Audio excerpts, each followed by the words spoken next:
changes today, but probably what ties it all together actually is the consultation that we're going to be talking about now in terms of the forward work programme. And without further ado, unless there's any admin announcements, no. Saya, to you. Thank you, Ian. And can everyone hear me okay? So good morning, everyone. So in today's session, we're going to walk through the progress to date on the work program consultation and then discuss any feedback on the documents that you were provided in advance of the meeting and how that ties into the public sector standards setter forum in September. So the first agenda paper walks you through where we are at this point and the next steps. So at the March meeting, the staff presented the IPSASB with a detailed plan for the work program consultation, and we discussed the purpose, the proposed timeline, the content and the structure, and some of the potential projects for the appendix. And the board provided staff with a number of instructions on the structure and content of those materials. So staff has drafted the work program consultation and worked with a designer to put together the two documents that you will see. There's a core work program document and then an appendix A. And then, on Monday, we received some feedback from the CAG to solicit their advice for the IPSASB's consideration. Sorry. And we will discuss that in the next paper. So in terms of next steps, today we're going to discuss your feedback on any changes needed to the consultation paper, and then we'll take that away and update the document in advance of the September meeting. We are also planning to consult with the PIC in July to obtain their advice, and then we will present the work program consultation to the board at the September meeting. And directly before the September meeting, at the forum, we will discuss the work program consultation, and we'll discuss that at the end of today's session, how that all ties together. And then after that, the plan is to issue it for public consultation once the board approves it in the fall.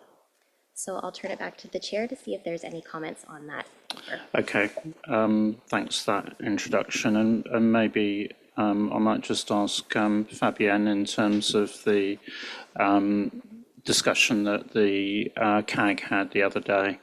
I think it was very useful just to get sort of a sort of set of external comments.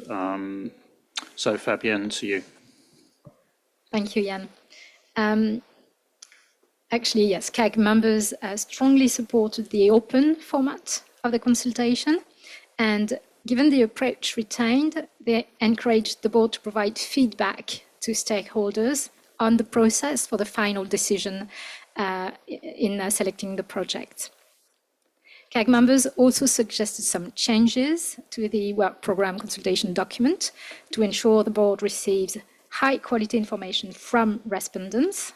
In that sense, CAG members encouraged the board to provide more clarity on how to use the project prioritization criteria when responding, and they also advised to further promote the use of the optional template.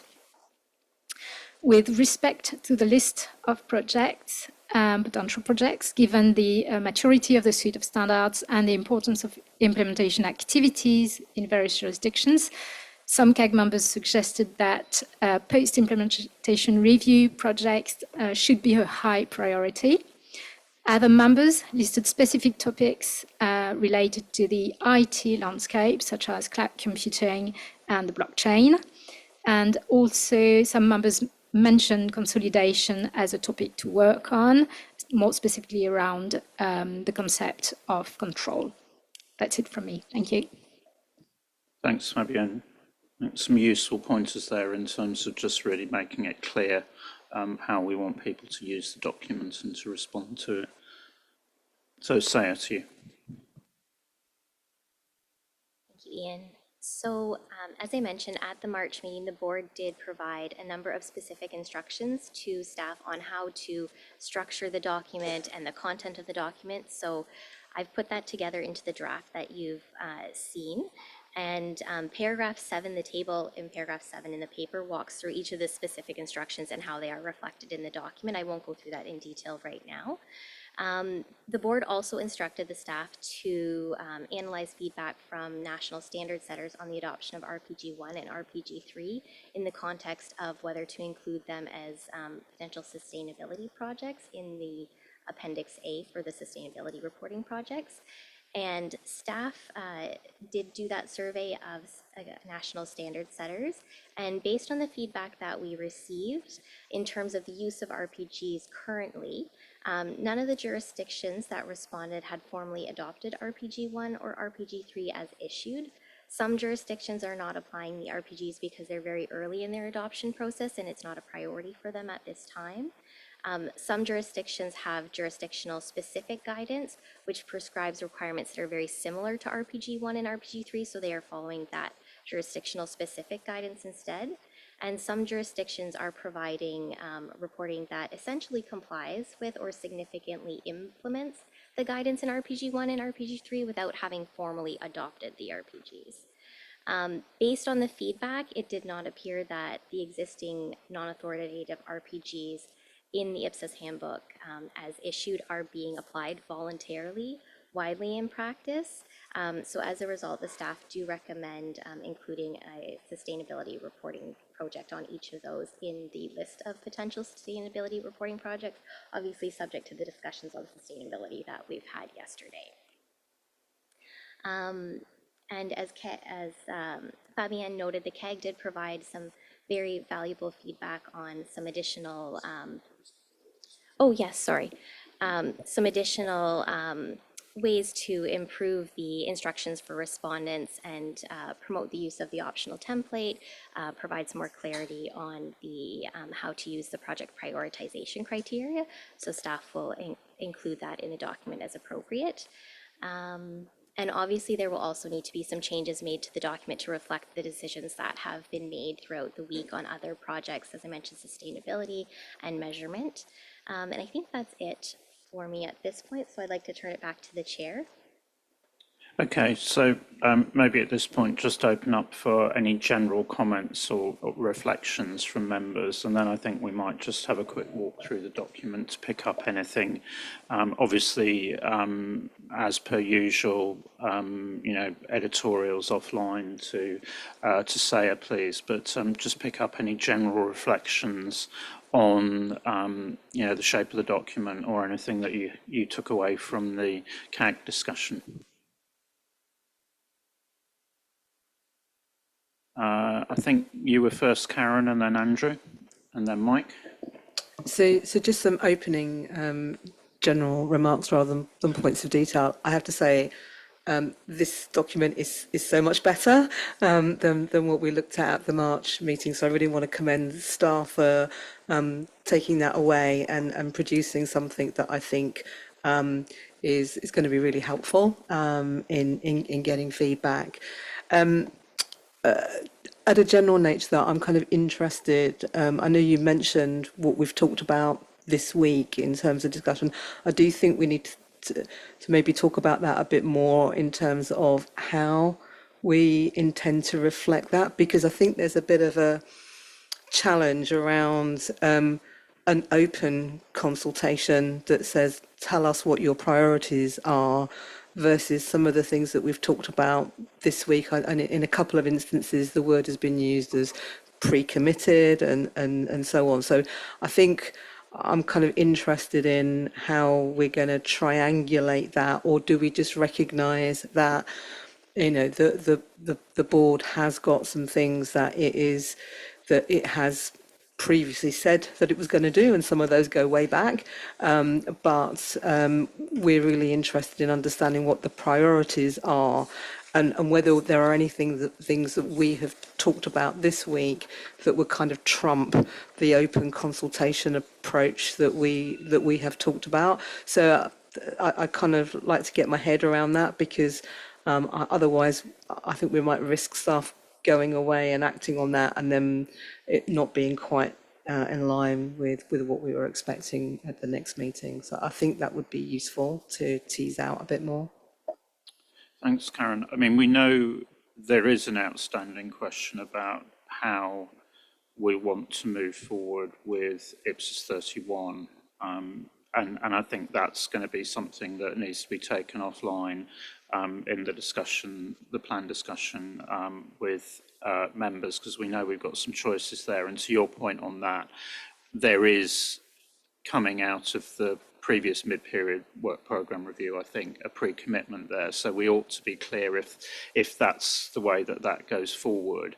I'm not aware, and perhaps Dave or Ross, you could clarify, I don't think there's anything else that's sitting there like that. Well, I think, Karen, maybe you're referring to some of the sustainability discussions we had yesterday and reflecting that type of stuff. So there's things that we've talked about this week, and I'm not quite clear in my head how they're going to end up in this document, because there may be things that the board has pre-committed to, but that's not the same as saying that it's the top priority at the moment. So not in my mind anyway. So I think it's a question about how do you present that in terms of things that the board has said that it will address at some point, versus kind of getting this really open feedback about what people's priorities are. Because I don't think one should trump the other, and I'm kind of interested in how we're going to address that. Thanks for that clarification. Ross?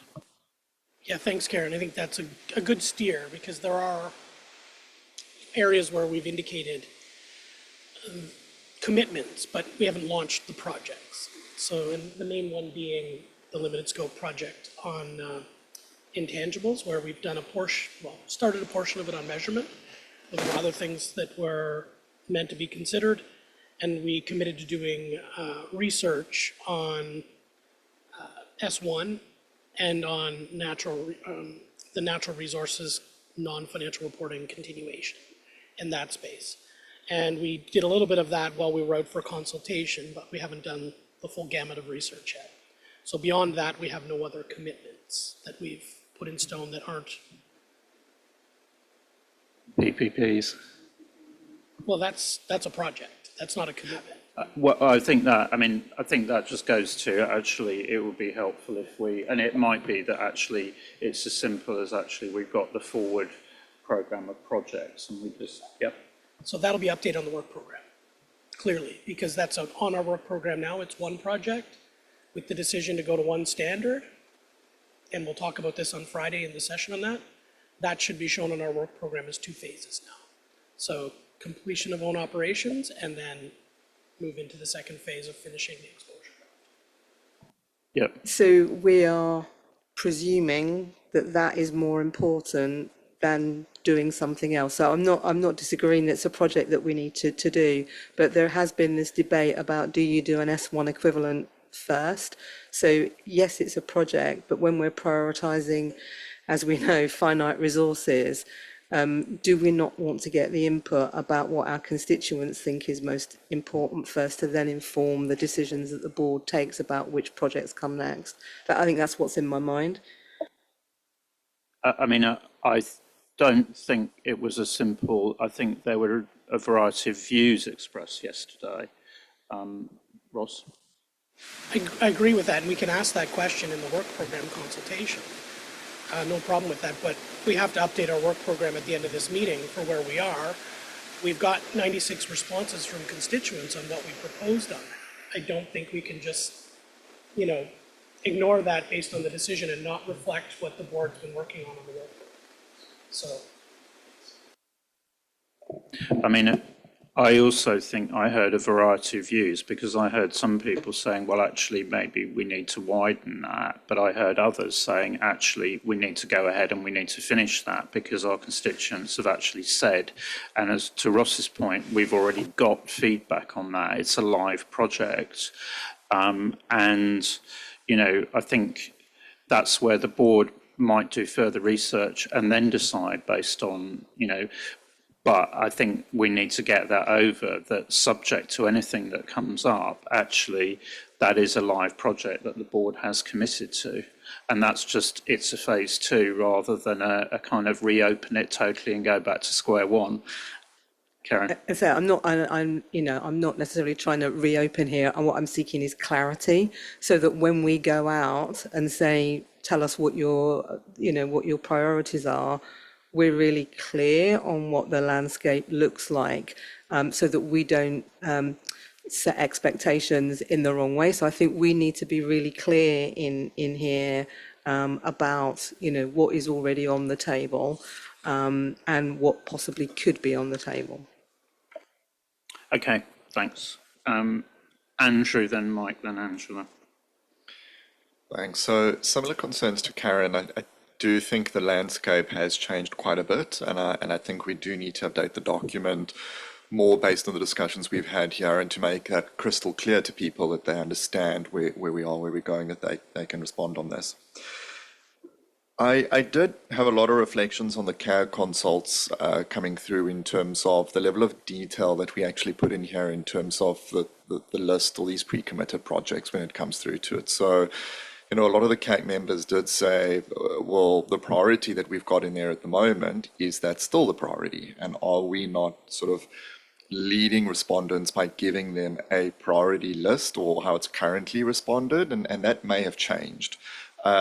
I also think some of the standards or projects there potentially may have changed themselves as well. It's been a long time that we've had that list. The world has changed, both on the sustainability front, on the financial reporting front. The ISB's got different projects that are in there as well.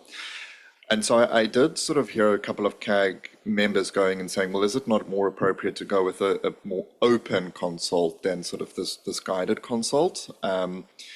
In terms of the template, I heard them arguing some for the template. Yes, it's a good idea. As others were saying, well, is it appropriate to ask respondents to actually go through the project prioritization criteria in a template and actually ask them to do it, versus just giving them to, just in the back of your mind, think about this as you're applying to the work program consult, but it's actually for the board to then, based on the responses we get, apply that going through with it. So I was really impacted, I think, with where they are, and also cognizant that it feels like this list that we've got just keeps coming with us and coming with us and coming with us. And I do wonder, at what point do we take things off the list? And so I'm almost going to the stage where I think in this consult, my preference at this stage would be to say, let's drop the appendix. Let's just go with an open consult and say, tell us what's out there. It's where I am, Ian. So tell us what's out there. Tell us what's important. Let's get that back. I'm not saying we drop the list completely. If people come back and they still tell us that this is really important, it's on the list, by all means, let's go and do it. But I just feel otherwise we're never getting to those things, and are they still relevant? Ross? So I see where you're coming from. Just to remind the board where we are, we did actually, in the strategic consultation on 2024 to 28, update those lists. And when we finalized the strategy last year, Augustina spent time, based on the question we asked of those projects, we cut the list down significantly from a fairly long list that had been dragging on for quite some time. So these are the main projects. And I think I was also impacted by some of the helpful CAG comments. The ones I thought we probably need to reflect on is whether we want to indicate in the appendix, where we've got the board's prioritization, the staff analysis that we've done about high, medium, low, and whether that was helpful. But I'm not sure I picked up as strongly that the list should just completely go away.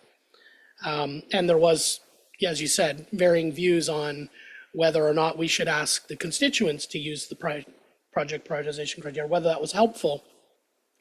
And I would say this point from staff on that is that's how the board's going to make the decisions. So asking constituents to put themselves in our shoes and think about those project prioritization criteria will be helpful in them advocating for what they think is important, because what we often run into, the real issue we get, is we get a laundry list of projects there's zero prioritization from constituents, as if we have infinite resources. And it's usually advocating for why it's important for them in their jurisdiction, not why the international board needs to do it. And that's not really helpful to us. So it's helpful for them to write their comments and tell us, here's the priorities, but it's really difficult for the board to then balance jurisdiction to jurisdiction what the international relevant projects are and the top priority when you only have 2 or 3 spaces to allocate. So that's the thinking behind it. You know, again, it's open consultation. We're doing it a little different, so not, you know, setting a way of doing it, but that was the thinking behind it. Dave? Andrew, I just wanted to share something that staff had talked about to de-emphasize the list a little. And what we talked about was, this goes back to a point from March as well, as keeping the document more concise. While both documents would be posted together and they'd be seen together on the website, they wouldn't be one document. We've done this for, I think, the 2019 to 2023 strategy, where we had the strategy, it's a nice tight document, and then we had accompanying that was another document, which is a list of projects. And the thinking behind that was hopefully trying to find a middle ground where those that just want to read the work program consultation can go away and think greenfield and provide whatever projects they want. But those that want a little more help or see what's on what we've been thinking about for the past few years do have that document accompanying it on the webpage. So I think it's a matter of taste, frankly, isn't it? Because, you know, frankly, there is a real process issue for the board that if you just take everything off the table and you don't use any prioritization criteria, then you've got a whole shed load of work to do, because you're going to have all of these discussions and you're not going to have any input. So it's actually, we're trying to strike a middle balance, which is to say, let's take credit for the thinking that the board has done. We're not saying that we've got the complete answer, but here are some thoughts at the moment, and you bounce off that. I mean, I think, you know, it is worthwhile actually pushing constituents a bit more rather than just having a wish list of anything, actually. And it was interesting, I was having a conversation with Sarah, as somebody who used to respond to these consultations, to actually say, well, okay, we're open to whatever you want to suggest, but you actually put some thinking into it in terms of what is it and why should we do it, so that you're keeping it open, but you're encouraging more input in a way that will actually help the board to make the final decisions. And, you know, I think, you know, you can see this in the ISB agenda consultation and so on. There's a long list there. You know, and yeah, for sure, there's quite a few things that they just haven't picked up, or they've said it's in a research project or whatever, and that's just the nature of having prioritised resources. But it doesn't seem, to me personally, to be helpful just to say, well, we're going to, you know, junk everything that we've thought about and we've talked about. It's a start point. And if the signposting is not clear enough on that, then for sure. But I do think we have to put something out there as a proverbial straw man. And also, I think we do have to put some onus on constituents to actually tell us, really, okay, this might be your pet project, but actually, why is it worthy of an international standard? So on the project prioritization, I'm not saying don't put it in. I agree the thinking and making them go through the thinking is important. I think what I'm trying to make a point there is the way the document reads, we're asking them to respond for everyone, you know, for each criteria, go and explain in detail what it is. And I think that could just be softened to be a bit more generic for respondents. The list, there will be different views. I'm not swayed by the views presented, but I mean, yeah, happy to let that one go. Ross, I mean, you know, I think the point is that the board is going to have to go through and think against those criteria. And what we're saying is, basically, if you want to add something to the list, you need to explain why it should be in there rather than somebody, you know, and that's what we're going to do with the national standard setters at the forum, is actually say, okay, let's have a good discussion, let's have an open discussion about, you know, what's there, what needs updating, all of that kind of thing. But fundamentally, this is the lens we're going to put it through. So you need to essentially help us to help you. And if you don't push them, you know, I mean, it's just actually saying, look, ultimately, we're a group of 18 people. We're going to have to make the decisions. You need to give us the evidence. Otherwise, you know, you'll get whatever you give them. Kind of thing. Ross. I mean, okay, let's take some more comments, but I would, you know, okay, I'm not going to be here for this discussion, but I would say, as a group, and I've been through plenty of these discussions over the last however many years, you need something to guide you and to get some perspective into it, you know, if you leave it totally open, then you're going to be sitting here this time next year and into the autumn going, well, I think this, I think that. So I will shut up at that point and I'll take some more comments. But, you know, I just, you know, in terms of being able to use the information, just think about it from we're going to get back stuff. Mike and then Angela. So thank you, Chair. Just two comments on the sustainability space. First one, said before, looking forward to see how the decisions from yesterday will be developed into the working program, even the current project as we have then now PPP as phase 2. What does it mean for the implementation support we also committed? Second thing is, thank you very much for providing the results of the survey for the usage of the RPGs. I'm, let's say, having in mind that they're really not adopted so far, even as voluntary standards. I don't know whether it's the right conclusion to include a proposal to make it to authoritative text, whether it really fits.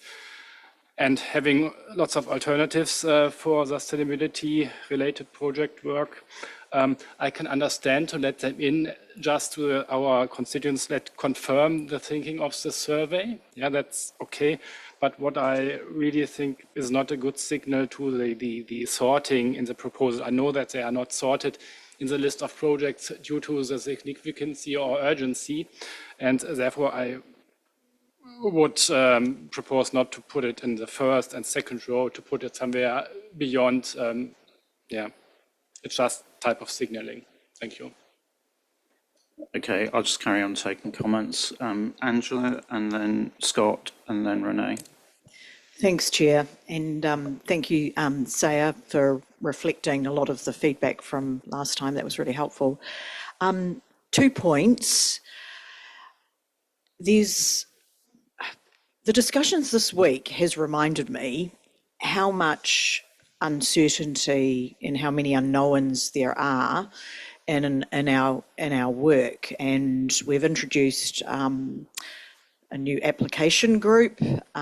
We've introduced, we're working through sustainability, and we talked a lot about many unknowns in that space. And because they're not traditional financial reporting projects, we probably have less experience of the roadblocks or the issues that we may have to deal with. And I think we had a great conversation on the public policy programs where we just need to really test a few things.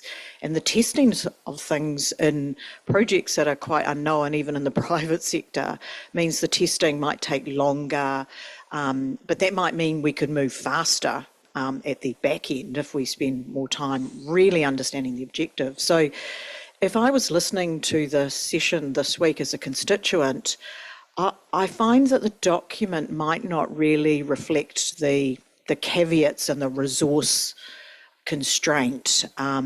Sounds very positive, like we will be taking on major projects in 26, 27, 28.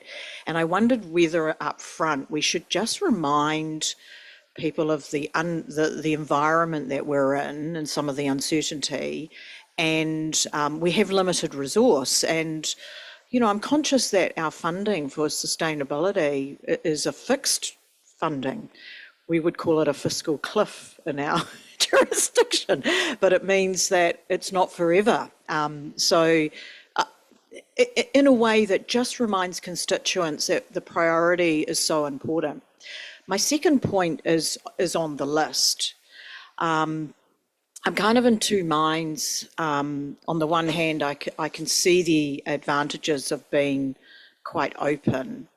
I wondered whether the issue is there's not enough specificity about the problem that we think we need to solve under some of those topics.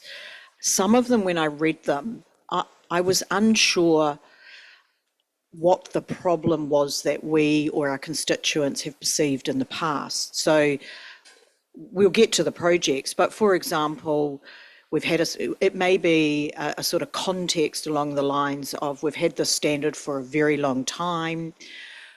We could say we're aware that it's used significantly, but we've heard that there's a real issue in its implementation, or there's a particular part of the standard which is causing a lot of concern. If we've heard what that is, we might then say we're also aware that we have it potentially is an alignment project because the IASB have put something out and there's some new thinking there. So that a little bit more about at a high level without doing a project brief, but at a high level, what is the problem that we think we're solving?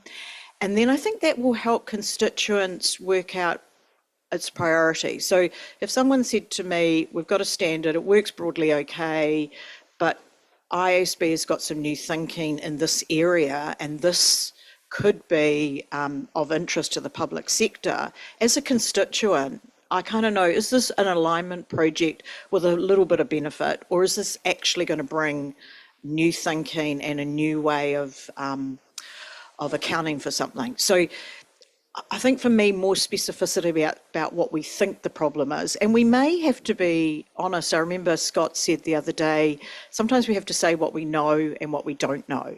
And it may be that we need to say, as part of this project, we need to test exactly what the problem definition is if we're unsure.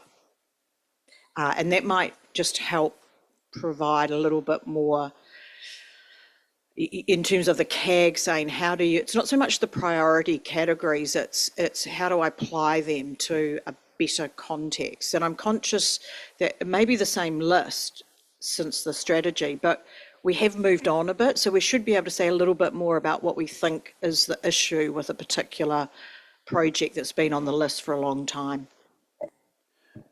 Thanks, Angela. So I think the idea about having perhaps, I think it's hard to write it in a way that's not defensive, but perhaps something that is a short upfront paragraph that just, or an augmentation of what's there, I think would be perfectly reasonable. I think we can ask staff to have a look at the descriptions of the projects and see if there's anything incremental that, if you like, is in the minds at the moment that may just sharpen it a bit. But I think at this stage, and without a lot of discussion, there's a limit to what we can actually say because different people will view things in different ways.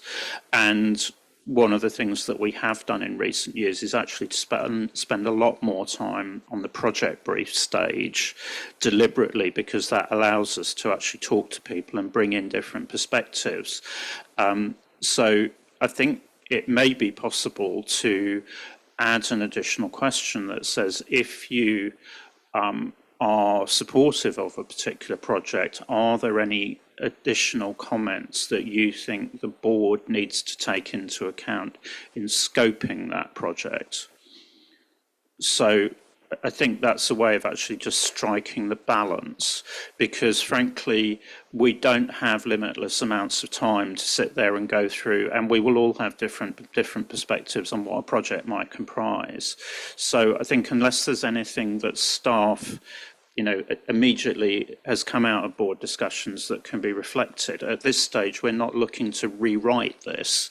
We're looking to get some, because we need to move it forward and basically start to get input on it.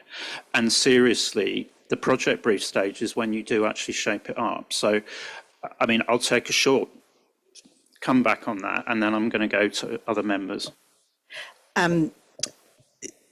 There may be projects that we are unsure what the problem is, and it's a short statement to say we're unsure.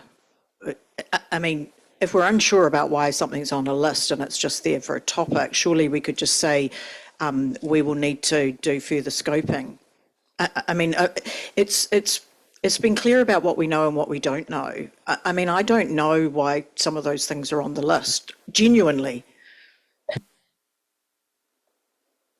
Well, I think we have been through a process that puts them on the list for a reason, Ross. There might be an easy kind of middle ground in that we just acknowledge that when we do commit to the project, it goes through our normal processes, which starts with research and scoping to appropriately identify the main issues that'll be covered, then a project proposal, consultation. So we do have, a runway. So because we add a project doesn't mean we jump in and start blindly addressing issues. We do have a process. And as Ian said, it's really when you start working on the project brief and you invest staff resources, board resources in researching, understanding the issue in detail where you really find the real issue on the project. So maybe we can take that away and see if we can Okay, so I think, if we just do it that way and just ask staff if there's anything further that's come up through the conversations, just to tweak the descriptions that are there. So I've got Scott, then Renee, then Yakuba. Thank you, Ian. Appreciate that. I have two comments, mainly responding to CAG comments, and one is the prioritization criteria. I think it's real important to include them and ask them, because otherwise it comes off a little bait and switch that we ask them for comments and we use something else to decide. So I think it's very clear that we need to communicate to the people responding exactly the way we're going to evaluate what they provide to us. I think that is really what it means about communication. If they don't know something in a particular category, then they can pass on that part, but they should tell us what they do know. Okay. And maybe in the wording there, we can comment on that. But I think it'd be disingenuous on our side not to have the criteria in there that we're going to make the decision on. I think that's part of the transparency process. The other response to the CAG side was the medium and the low and the high. I think we ought to think about taking those out. I think there was a little leading of the witness, if you would. Our biases come through because of the medium, low, and high, and I thought that was mentioned by some CAG members. So I think the text that's there would be fine, but I think we're showing our biases by putting the high, medium, and low, and I think that was a comment to CAG, so we could think about that as well. Okay, thanks, Scott. Can I just test who would support retaining high, medium and low, who would suggest that we take it out? And I don't want a big debate about that, but I'm just interested if that, because as you say, Scott, we've got a description in there which implies a high, medium or low, and it comes back to a matter of taste in terms of, whether you actually put something out there on that. And we could have a backwards and forwards on it, but I'm just interested in, a show of hands in terms of who would support retaining what we've got and who would like to remove those. So can I just ask for a show of hands, those would support retaining high, medium and low?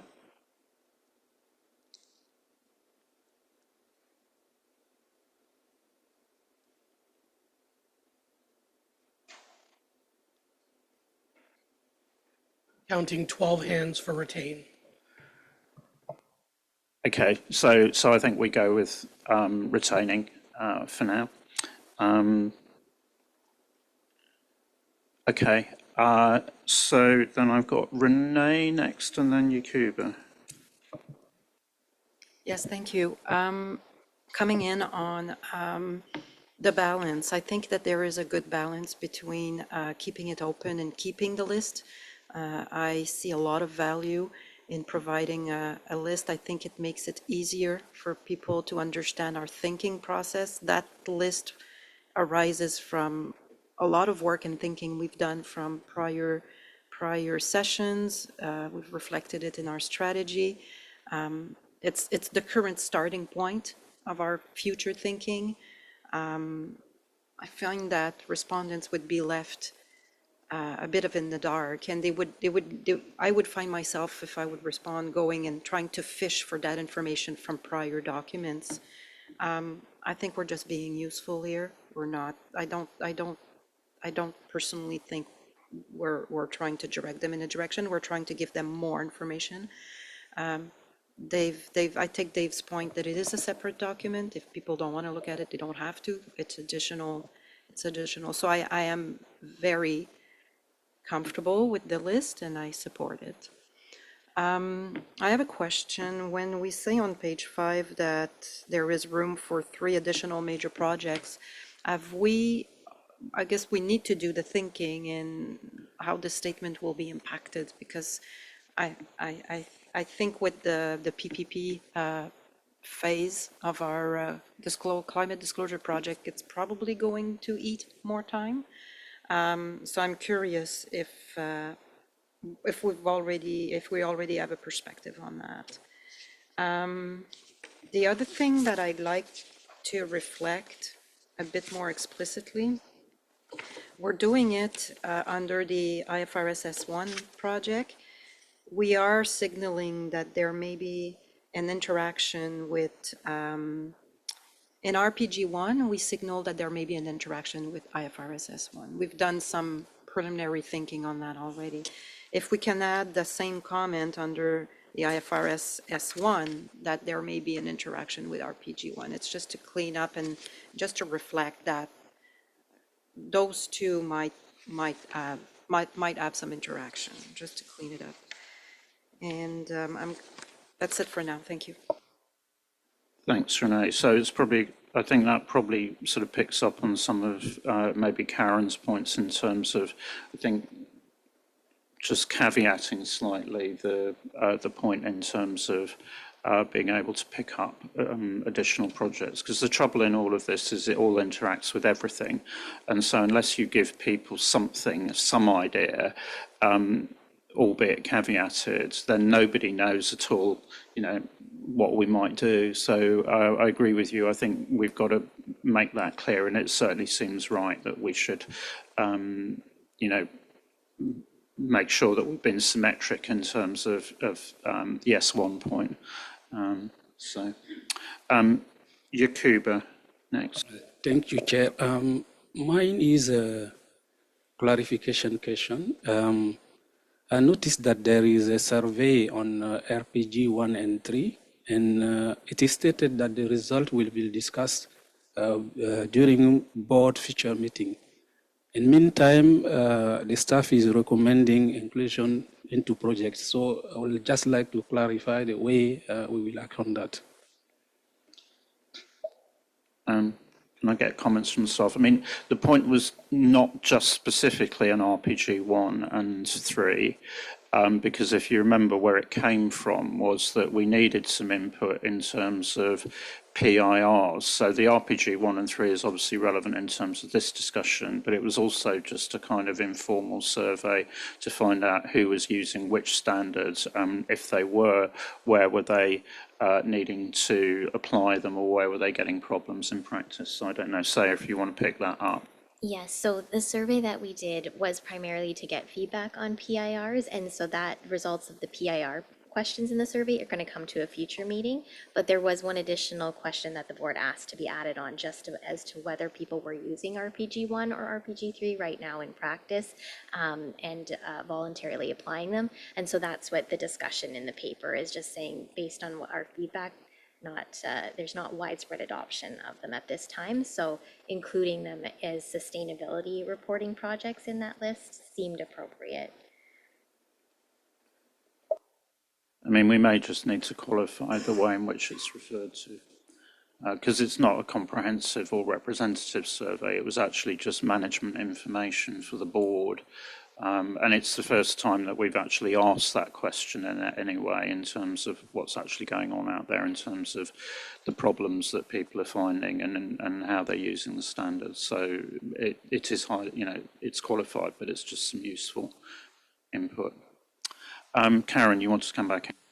Thank you, Chair. Just on the point on Annex A, I wondered in terms of trying to help through that, if we took the words potential future projects out and just made it a list of projects that have been previously put to the board, so that takes away that suggestion. So that was just one point. The other one was a point of clarification on the post-implementation reviews.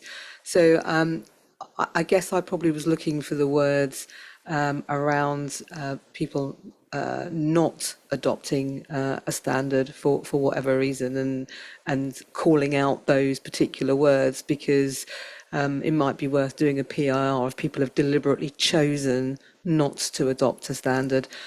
I can see that it might be in there in the way that it's worded, but I just wanted to get some clarification around that, because I think that's a really important point. And so I don't know whether, but it wasn't entirely clear to me. So I guess, would it be entirely clear to others that, you know, if you haven't adopted a standard for a particular reason, you ought to be thinking about that to feed into the PIR process?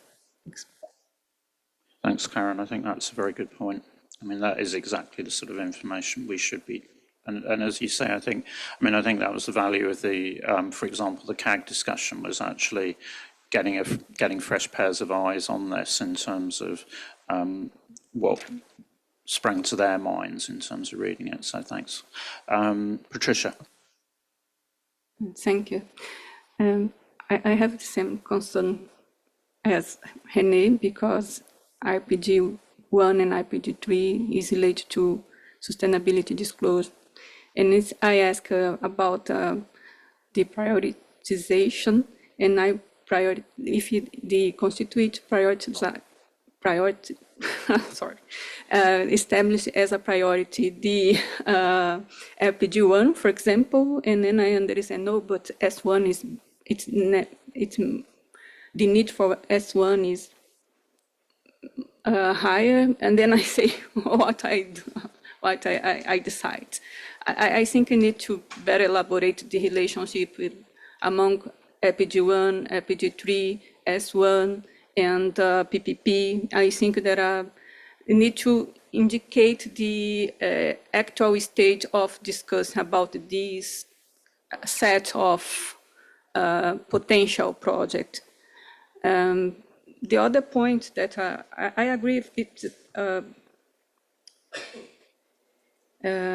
valuable to have the criteria and the constituent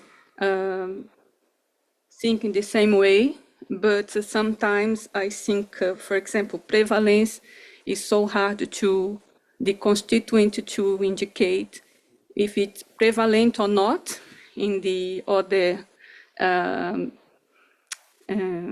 countries.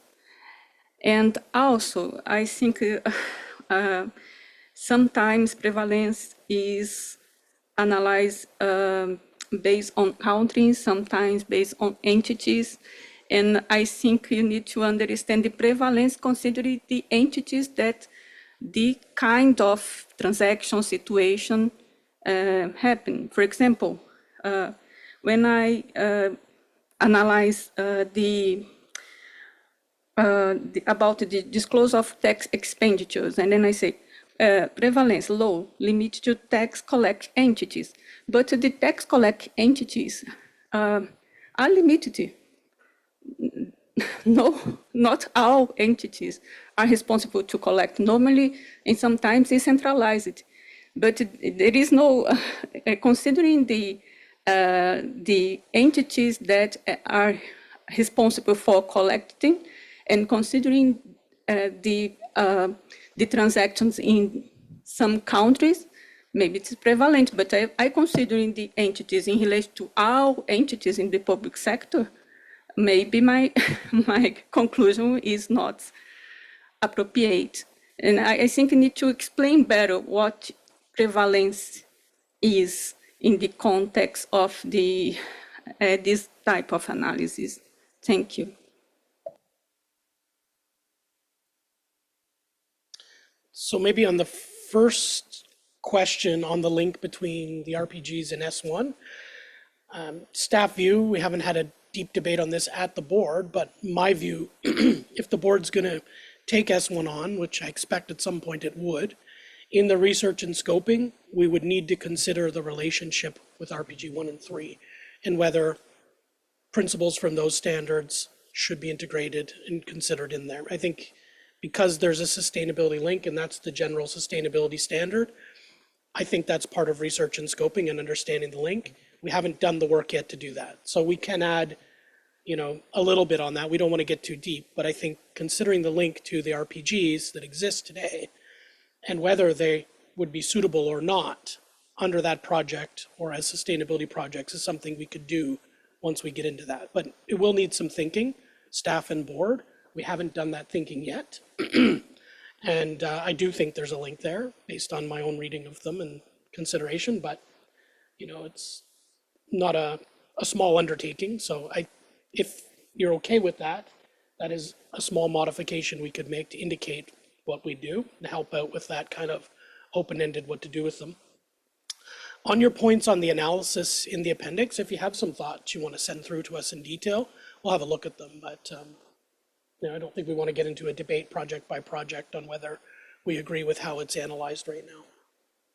Yeah, I mean, I think, if you look at what's in there at the moment, it says prevalence, whether the financial reporting, sustainability reporting issue is widespread globally amongst public sector entities. And then at the bottom, we say as a result, when responding to the SMCs, respondents are asked to ensure their feedback clearly explains their assessment of each project recommended against the above factors. Now, I think it's quite hard to actually explain prevalence any further. I think perhaps it's better to actually just think about that rubric at the bottom, because, we, all of us, have our own sets of knowledge, and inevitably, because we don't have perfect sight of what's going on in terms of public sector reporting in every jurisdiction. I mean, frankly, and this is the problem with updating the index, we don't even know what quite a few jurisdictions are actually doing at the moment, and it's impossible to actually have sight of that. So I think we just need to make sure it appropriately says, look, you need to help us with whatever information you've got. And if there is some research or something like that, please point to it, because that would actually be helpful to the board. But I think we all have to accept that this is not going to be an absolutely perfect process. It's not going to be purely scientific or anything like that. Ultimately, it will come down to a judgment that the board takes at a point in time in terms of, we think this is the right project to do. So I think if we take it forward in terms of, let's just focus on that bit of rubric at the bottom that just elaborates that a bit, and makes it clear. Probably adding explanation to prevalence is not really going to help us, because it's deliberately written as a high level factor, precisely because of the imperfect knowledge that, we don't, even as a board of 18 people, we don't have perfect knowledge about how prevalent this is. We can form a judgment, but it's going to be judgment. So if that's okay, I think we just have a look further at that piece of wording, in terms of encouraging responses, and happy to take suggestions, but we just, in this, all of it, we have to recognise this is not a scientific process. Okay.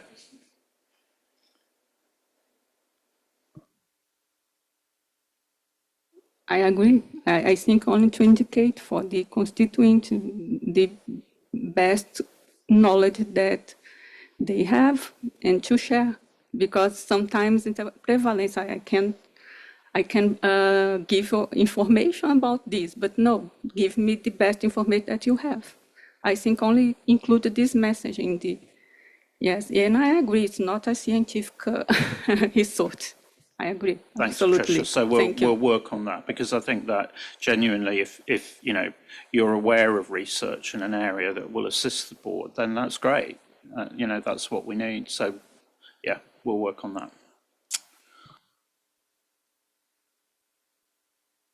Okay, so I mean, just working around the comments that we've had, I mean, clearly there's the point that Karen made up front, which is that we do need to be clearer in terms of what are pre-commitments. And I think, there's the points that Angela made in terms of, let's just, without being defensive, be clear about this isn't a bottom, we haven't got limitless resources.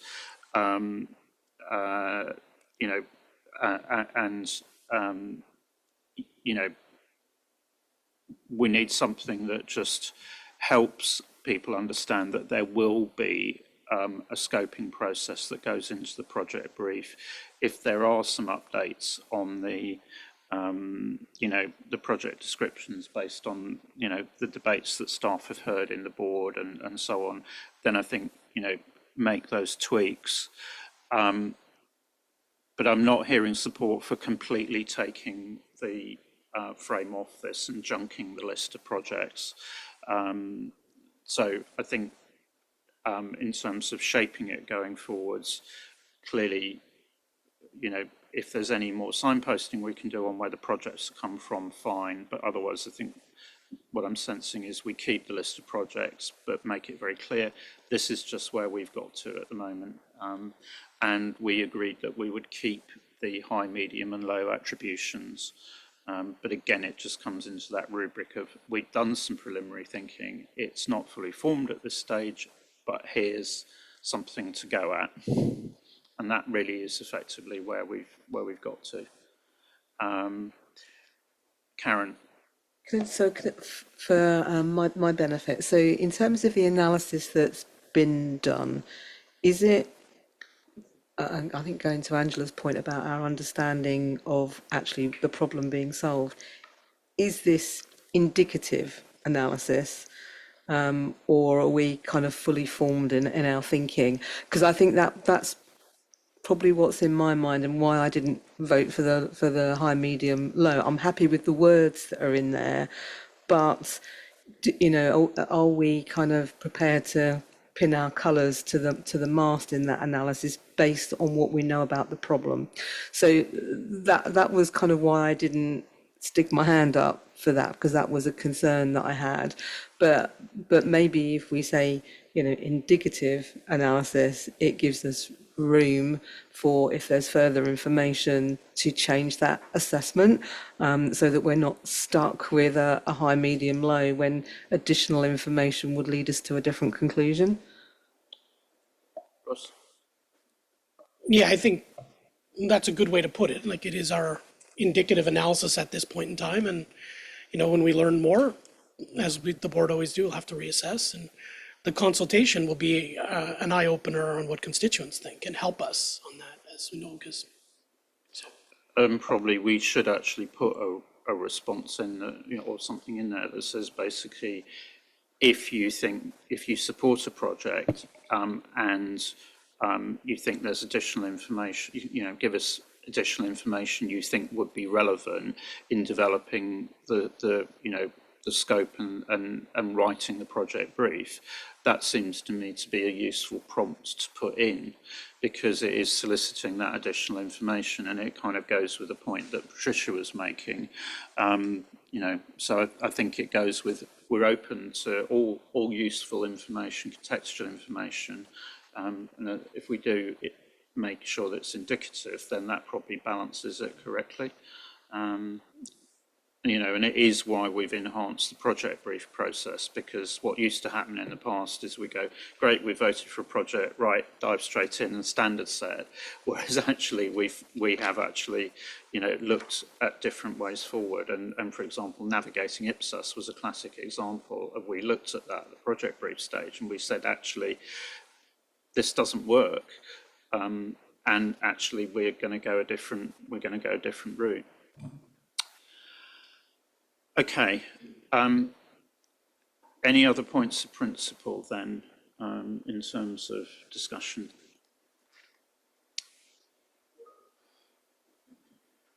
Karen? I'm going to be very popular for this, but anyway, I'm still a bit worried, if I'm honest, about prioritising completing the PPP on sustainability over S1.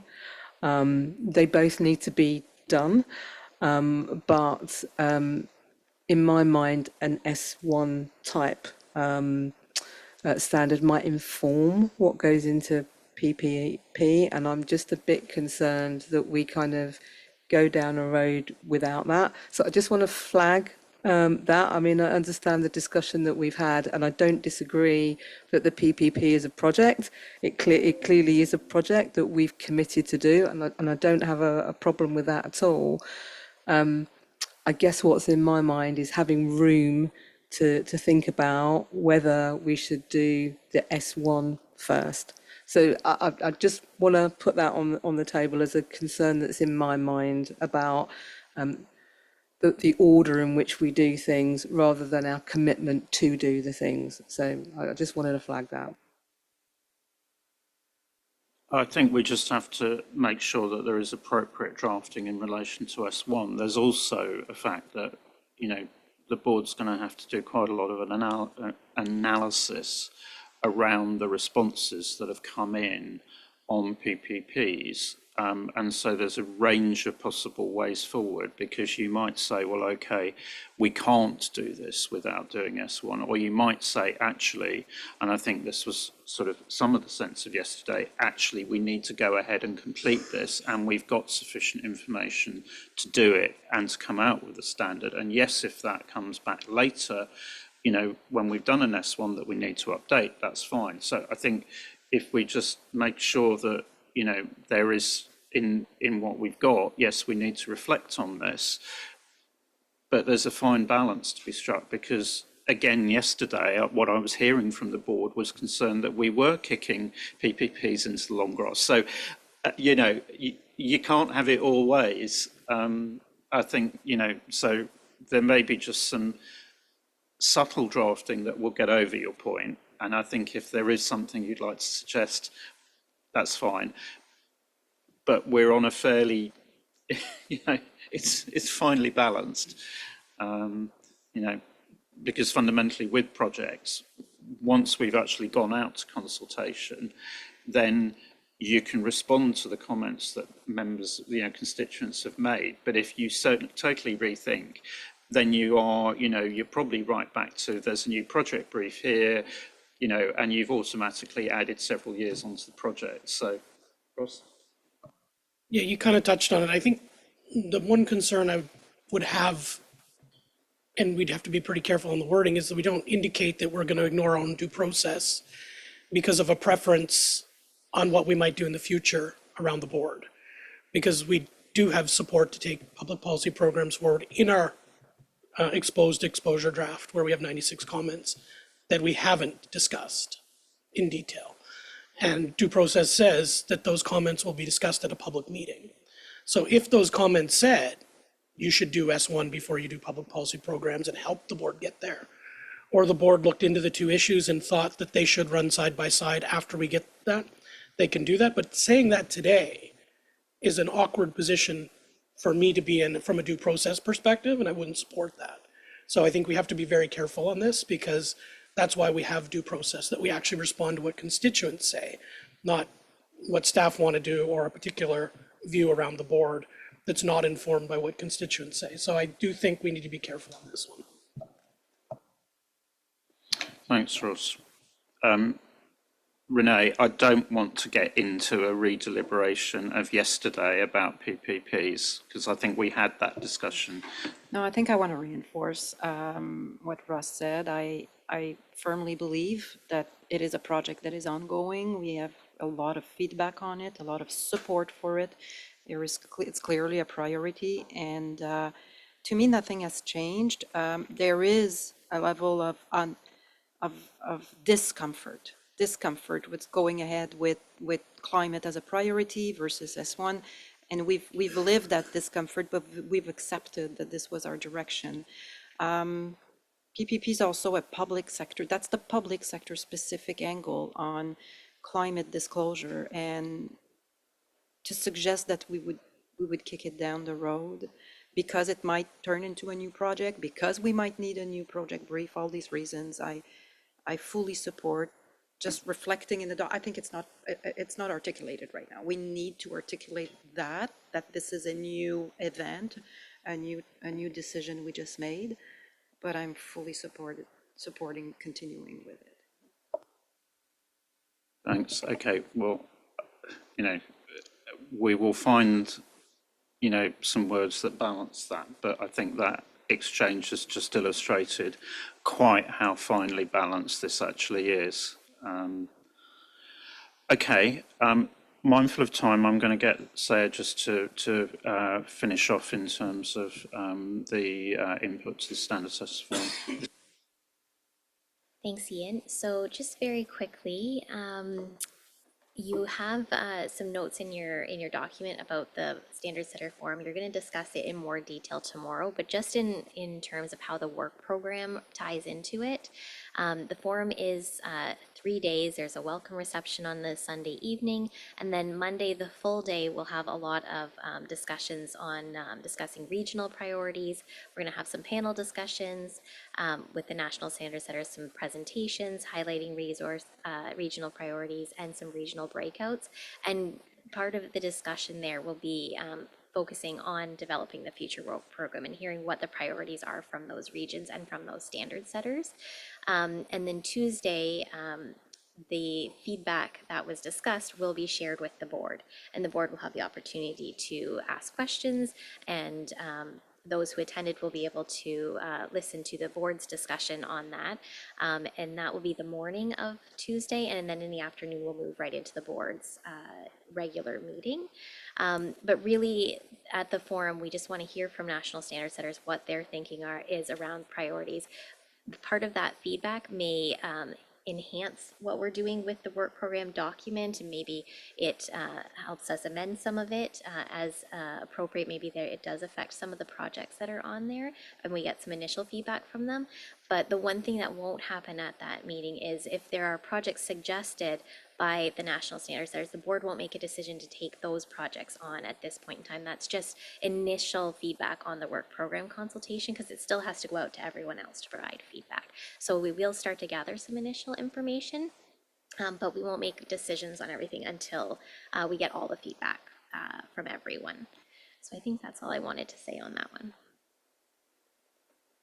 Thanks, Sarah. And it does show why we've decided to put the forum before the board meeting, because then it will inform the finalisation. But we are also looking to finalise and approve that consultation later in that meeting. So we'll make sure that the process works. But just to be clear, that is the expectation, because we will have talked to both the CAG and the PIC going into the meeting. So therefore, from a due process point of view, we will actually have had all that input. So Claudia, final word, and then I'm going to move us on into the next item. Yeah, I just have a question about processes, because we jumped one of the questions. So should we send then the comments we have additional 4 pages then to Sia, and then Saya, and then do we plan then to have a page by page in July review of the documents, or will we do it in September? I don't know. I think we'll bring you a marked up version for July, and you know, that will be just a marked up version and a walk through the marked up version. It won't be a more fundamental discussion, because again, we've got other work to do, but I think that's the best way to do it, because we have had some comments today that will shape it. But if members can approach that in terms of we're just literally doing a page flip and it's what's there, rather than anything more fundamental. Okay, thanks for that clarification. Good. Okay. So thank you very much for the work you've done, Sarah. I think that's moved us a long way, going right back to what Karen said right up front. I think it really has moved it forward since the discussion we had in March, and everything we've done today, I think, will help the clarity for constituents, recognising there are some important nuances here, and also some differences of views, I think, around the board that we're having to bridge. So with that, thank you, and now we'll move into the presentation on making materiality judgments. It's an education session.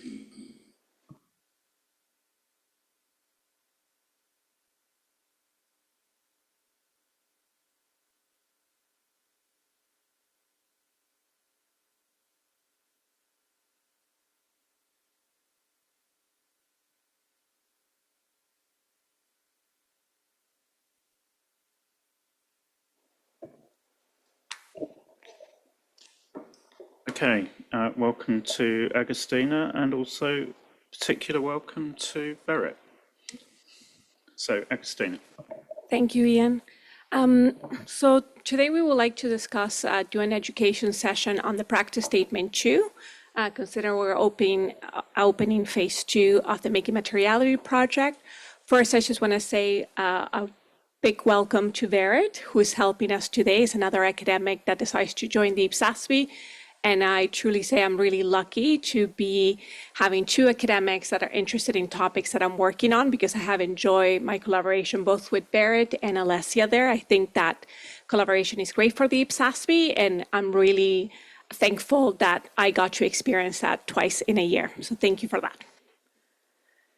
The discussion today will take us through explaining what the practice statement 2 is about and how the IPSASB is planning to adapt it for the public sector purposes specifically. Barrett and I will be sharing that education session, and we will be opening at certain points to get your input. And I think it will be really beneficial to understand where you stand, and that will kind of shape how the adaptation is done in the future. We're going to do a quick overview of the practice statement. We'll discuss the structure of the practice statement and the adaptation done by other national standard setters. We'll discuss the definition of material across the documents, what is similar, what is different. I'll discuss the 4-step process, as well as the type of examples included, the illustrative examples that they have, and how we are proposing to adapt one. So we'll have an example of this. And then we'll briefly discuss what are the next steps from the project perspective. So with that, I want to quickly just say what is the IFRS practice statement. And what it is a non-mandatory guidance published by the ISB. It's good to clarify that it's not a standard itself. And it's there to help entities apply to making materiality judgments. But an entity does not need to comply with the practice statement or adopt it to state that they're complying with IFRS. So it's just highlighting this non-mandatory guidance that is in a standalone document in its own. Why did the ISB develop the making materiality judgment practice statement? One of the main issues that they saw was there was a disclosure overload. So entities preparers will create a disclosure checklist of all the requirements within IFRS, and will definitely put that on their financial statements. But that, of course, particularly may create issues with primary users that pick up the financial statements and they have a lot of information, but not necessarily everything is material information. So the objective of this practice statement is mainly help preparers to make that process of saying, well, there is a requirement in IFRS. Do I need to comply with that requirement to state compliance? Is the information material? Would it influence the decision of a primary user? So it's really helpful. I have to say, as I look at the practice statement and see the structure of it, I can see how from years before joining the IPSASB, as you creating your financial statements, why it's helpful to provide that type of guidance, non-mandatory guidance to users. The great news, I think, from a staff perspective is that national standard setters have already done adaptations, some of them for public sector perspective. So I think it will be great to leverage from those examples when we are adapting one for the IPSASB. Then the next slide just quickly shows you what is the structure of the practice statement and how it's broken down. Both Australia and Singapore have adapted the practice statement and maintain a similar structure of the content. South Africa took a different approach. They highly adapted. Not that they lost what is there. It's a great practice statement, but it's different from what the IPSASB will do when we say we're doing an aligned project. We tend to maintain the structure, change terminology, adapt examples, but we wouldn't go to the length of what South Africa did, but their examples are great. So it's good to have that. So quickly, what I want to say before potentially if the chair would like to open for questions is that as you go through the objective, the general characteristics of materiality, the illustrative examples are throughout the document. So for example, if I think of general characteristics of materiality and they're discussing judgment, they will actually have an example of how an entity could apply judgment. They will actually have an example of discussing what are the primary users' information needs. And I know, Angela, we discussed this in March. It will be a big lift for us because we do have different primary users to the ISB, but it does help the entity go through that thought process in all these key areas. For example, the interaction with local laws and regulations compared to what are the requirements in IFRS. They will discuss a 4-step process. It's not the only process, but I think preparers will find it useful to have some sort of guideline if they don't have one themselves already. And then they will actually discuss specific topics, and each illustrative example will be added on these sections. So with that, I will pass it to the chair. Thank you. Thanks, Agostina. I think that's a very helpful start to the discussions, and probably helpful to keep that slide up just whilst we take any questions from members. So open for questions or comments. Andrew. So happy to go with the structure and align with what the IFRS practice statement has. Just reflecting on it, I think one of the areas, and I might admit we didn't agree perhaps on it as a board as of yet, but the practice statement is mainly focused on disclosures, accounting policies, those sorts of items. And personally, what I might want to see in here is perhaps a little bit of guidance around how do you apply recognition and measurement because of differential reporting. And I think this is something that we can perhaps give a little bit of guidance. So is that something that we're thinking to bring into the structure of the document that the ISB perhaps don't have in theirs, or are we not going to touch that area at all? So we haven't done any thinking yet as to how it's going to be shaped. And at this meeting, we're not asking for decisions from the IPSASB. But I think that point that you bring up is really good for staff to take away, because at our December meeting, both you and Patricia were mentioning we would like to have more recognition and measurement. So staff does have that, and we have discussed it with Verit as to how we could implement that, at the same time acknowledging what Ian has said, that it is a limited scope project, so we should need to keep in mind. But I would say stay tuned when we bring it in the future. We do have taken that away from both of you and the board in general, so it's a consideration for staff analyzing. Thank you. Okay, thanks for that. Any other comments? Okay, so I think move us on. So on the next slide, we wanted to discuss the definition of material that you find on the practice statement, and we also did a comparison between commonalities and differences between what the IPSASB has, what IFRS has, as well as South Africa, Australia, and Singapore. What we know, because we discussed it in March, is that the IPSASB currently has that ED open for consultation on aligning the definition of material between the conceptual framework and the IPSAS, as well as having added proposing to add the word primary in front of users. So we are going that from a phase one perspective. Here, what we're trying to show is that if we look at the commonalities across, we see that they all focus on the impact on users' decisions. The target is primary users when they're considering the information needs. All the definitions of material include qualitative and quantitative aspects, and they obviously focus that materiality is an entity-specific consideration. From a differences perspective, I think there wouldn't be a surprise there when we think IFRS and we think the IPSASB. One of the main differences will be primary user. So we do see that depending on the practice statement itself and the adaptations, depending who is the primary user, that will it will be a difference across the practice statements. Also from the public sector, when we think of IPSASB and the South Africa Accounting Standard Board, they do have discharge of accountability, which is something that you wouldn't find on the definition for the IFRS, for example, or Australia. And with that, I will pause it there. Thank you. Thanks, Agostina. I mean, I think in terms of adopting a rules of the road approach to this, that's very helpful to have those commonalities spelt out, but also the differences that arise from the conceptual framework.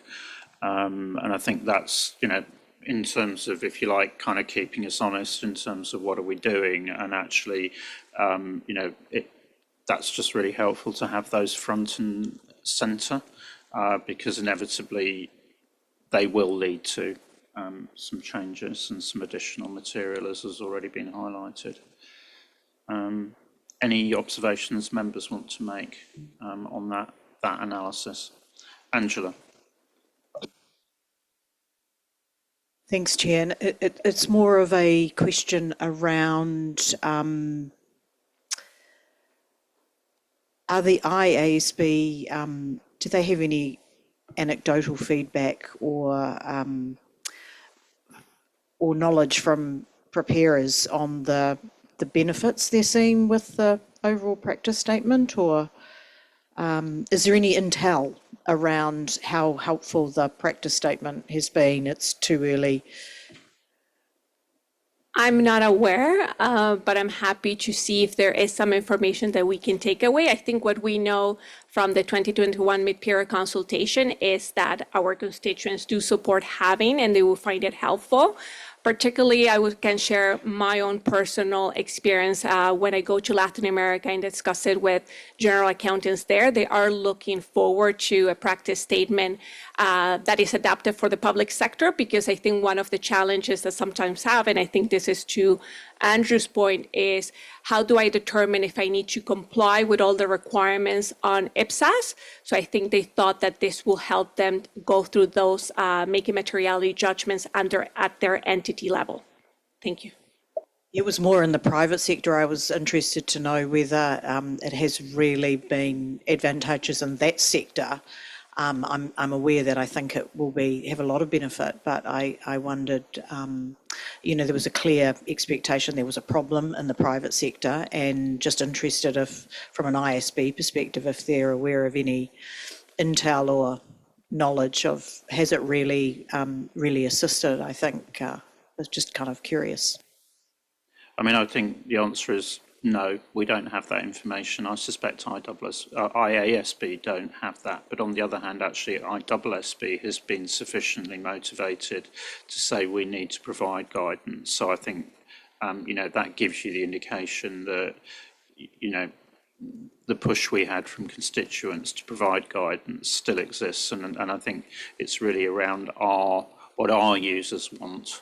That's going to be really important. So I think, if we push forward on the basis that, yes, people want this, which is why we've got the mandate.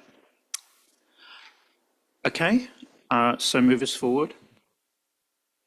Okay, then as you saw on the slide with the structure of the practice statement too, you saw there's the so-called four-step process that the ISB proposes.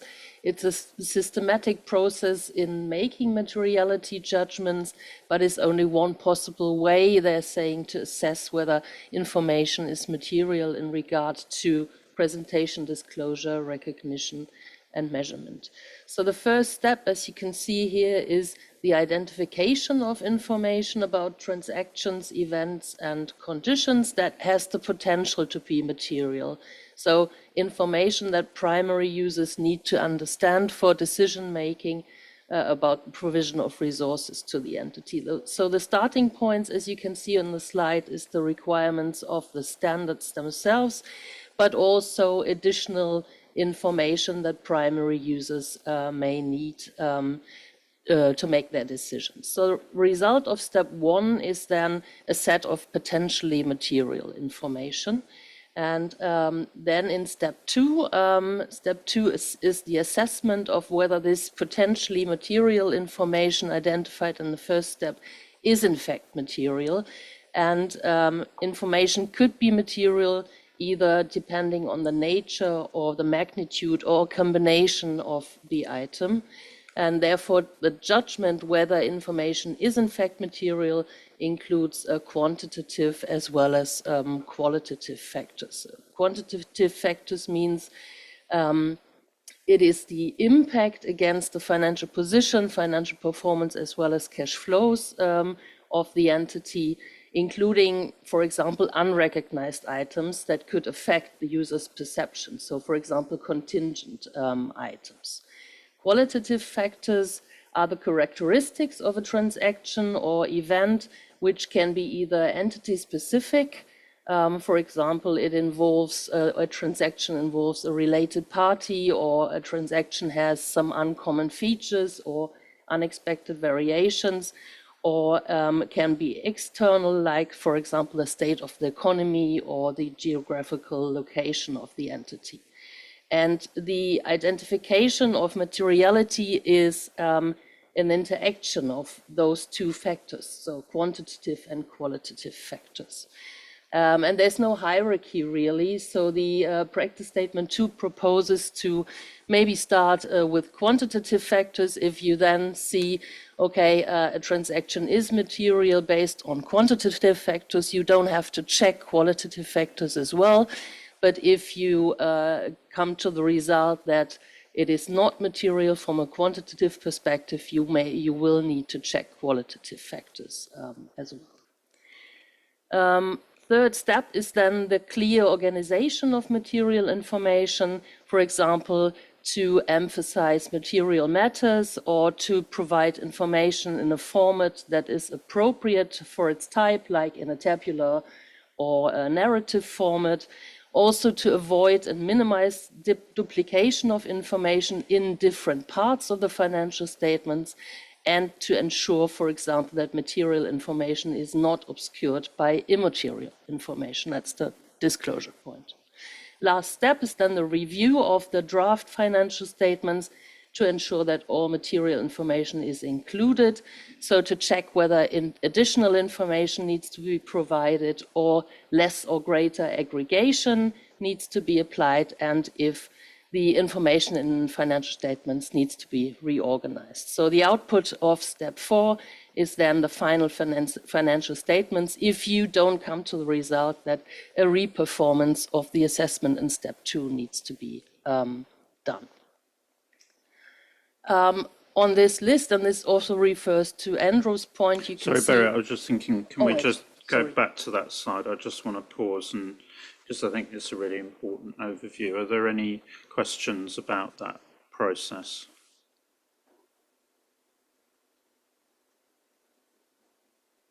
Okay, thanks. Okay, on this slide, you can maybe, because you're not so familiar with the practice statement 2, I wasn't before I started with the IPSASB, so you can see the type of example, and it is exactly the point that Andrew makes.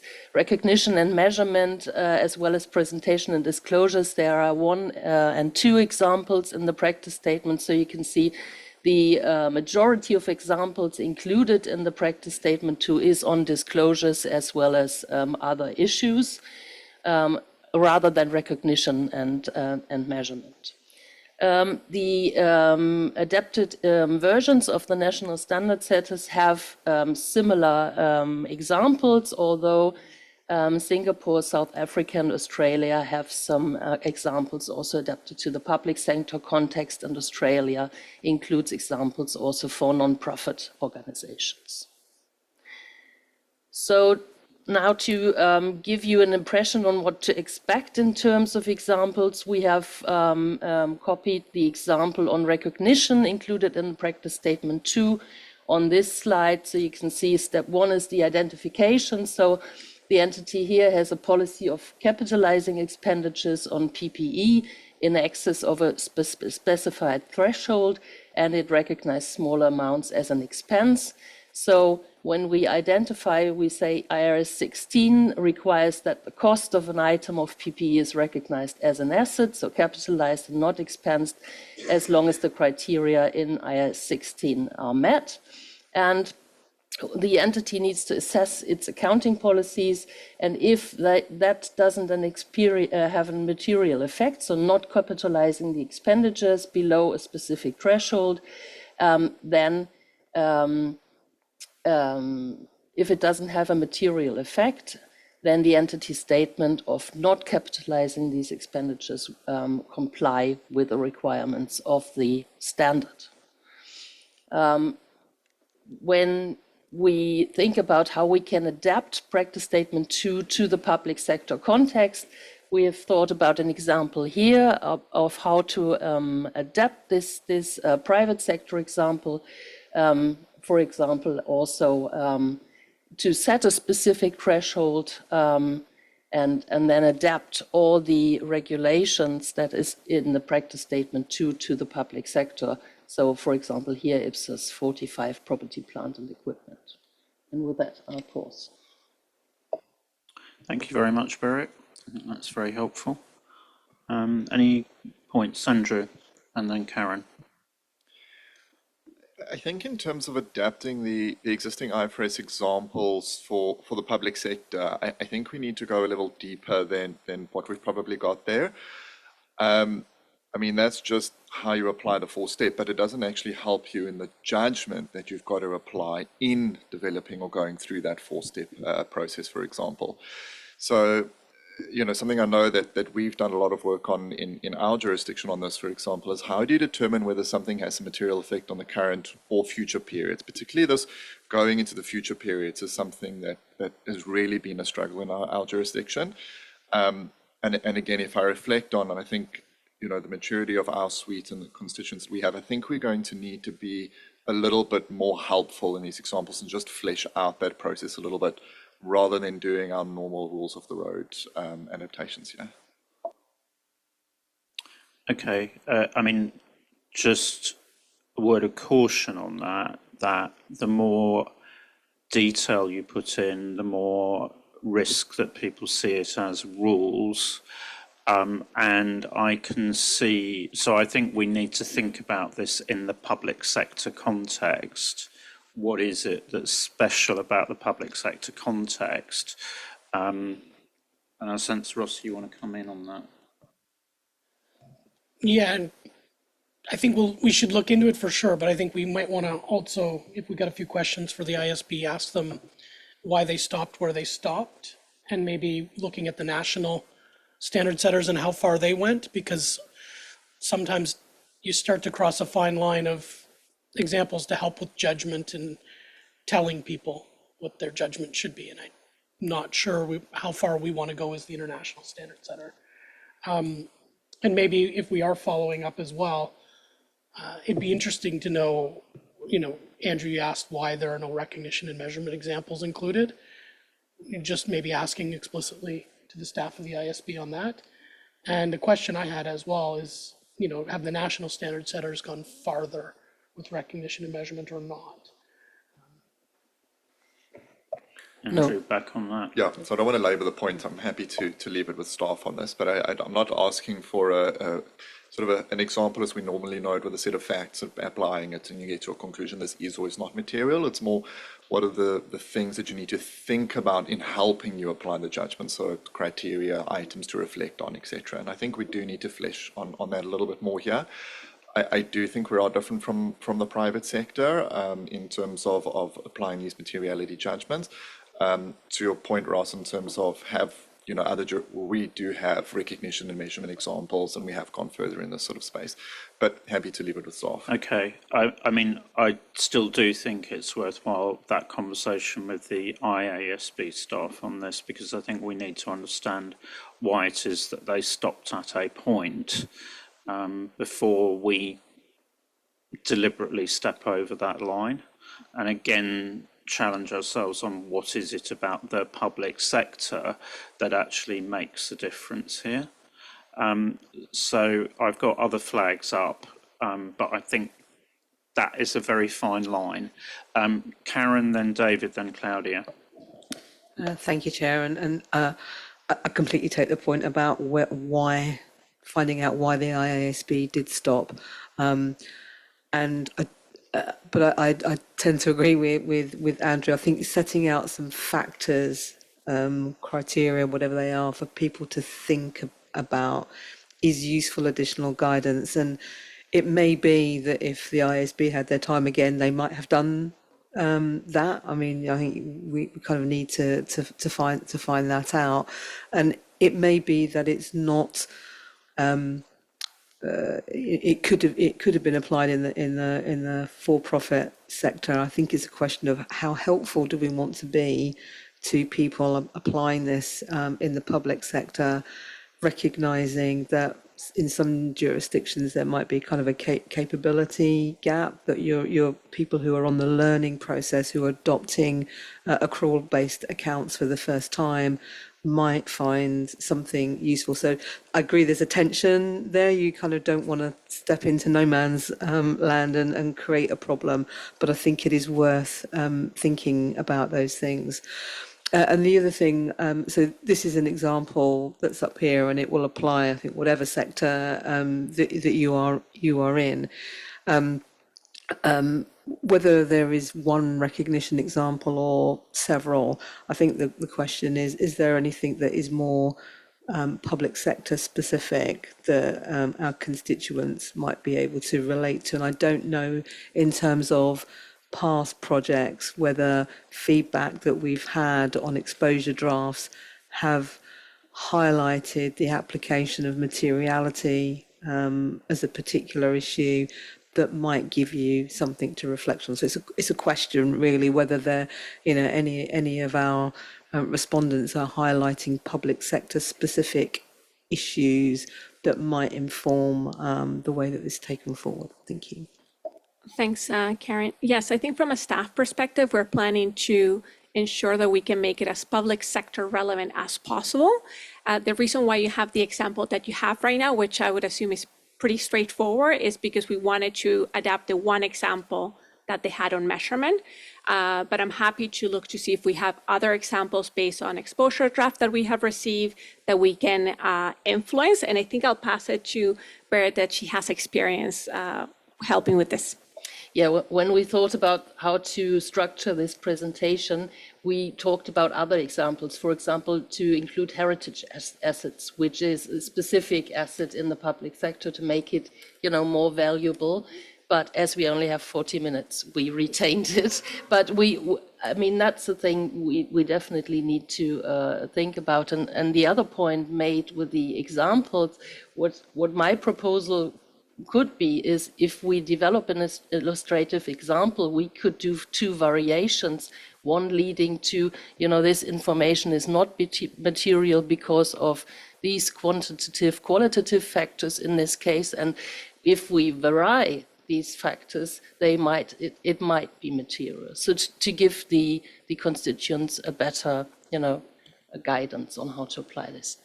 Can I just come back with Karen, very briefly, because I'm just conscious we're about to start hitting coffee break time. Yeah, so just very quick clarification. I'm not arguing for a whole long list of examples because then they become rules. So just to clarify, that's not where I'm coming from on this. So Thanks, and I suspect that's exactly the point that David is going to make. Well, not quite. Not quite. I mean, I agree. I mean, the board members know my views on examples. They become rules.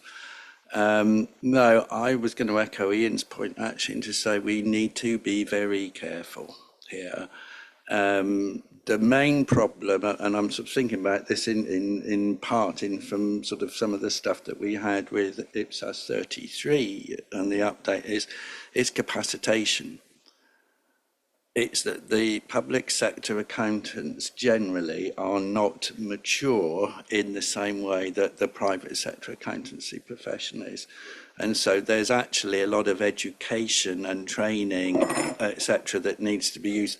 And I don't think it's the board's place to provide that. So that's why we need to be very careful in the sorts of examples or guidance that we provide, because of that lack of maturity, there's a bigger risk that they'll be taken as rules. So I would just caution staff in what they're doing and the board in what they decide to provide in a future practice statement. But then I won't be here to deal with it. So no, but I think that's where I'm not sure I would go into heritage at the moment, for example. I think because there's a whole world of complexity in there and a range of different views. So I think, this is about helping people with a thought process rather than, because it is the risk that then it becomes rules. So I think we need to be very deliberate, and we've always taken this view that actually implementation guidance, which asks about how to think about an issue, is a much better place to start off with than actually an example. So just, be very deliberate about that. Claudia. Yeah, I just can add on what you and David has said. We have a principle, and we should be guidance at least to understand how the principle is. And we are talking about professional judgment. In this statement, even the example can't help with professional judgment. And I think that's one of the most example which is helpful, at least in my institution. We have this, we use this, and it works quite well. And I'm really nervous when we're talking about going more in details, describe what I have to think about and everything. Would never work again. We have really to make sure that the concept, what materiality is understood by the accountants. And that's a learning process, education, and we can't properly solve it with examples. Thanks, Claudia. So I think you hear that kind of, there's a very fine balance to be struck here. And I do think David's point about the lens that we put on this, because, you know, that there is a capacitation issue and it is tough, but the question is that's not for here. Patricia, final point, and then I want to wrap up very quickly because it's coffee break time. Sorry, thanks. I agree that the main objective is to underline how to think about and not examples. And in the Brazil, we issue a technical communication about the notes, and normally the examples in the international literature don't fit well our context, because we have specific laws, specific regulations, specific administrative structure, and the examples is so contextual. Then I think to try to avoid. And if you think it is interesting, I can share the technical communication about the notes. Thank you. Okay, thank you. So I think, you know, there are going to be balances to be struck, but probably each time, if we want to go further, we need to think about what is it specific to the public sector that is really driving this, and be very deliberate in what are we doing here. Thank you, Patricia, and do please share that with staff. I would appreciate that. Just to wrap us up, this just shows you the next steps on the Making Materiality Judgments project, acknowledging that we published ED 93 for comments, and comments will be back on July 14, and we're planning to discuss those responses at the September meeting. From a phase 2 perspective, we're just highlighting what we had on the project brief that we discussed in March, that we're going to use our process document for reviewing and adopting ISB documents, the 2 key issues that we have, and there will be more discussions on the time of undertaking phase 2. But with that, I don't want to hold you from your coffee and potentially cookies, but thank you for the time. Thank you very much, Agustina and Barrett. I think that's a very useful overview session, and it sets us up well for those further discussions. So, you know, thank you. So with that, we break for coffee. We're just a few minutes behind schedule, so I think if we come back at 11:05 Toronto time, and then we'll move into the session on the IPSASB application group. Thank you.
Okay, welcome back, everyone.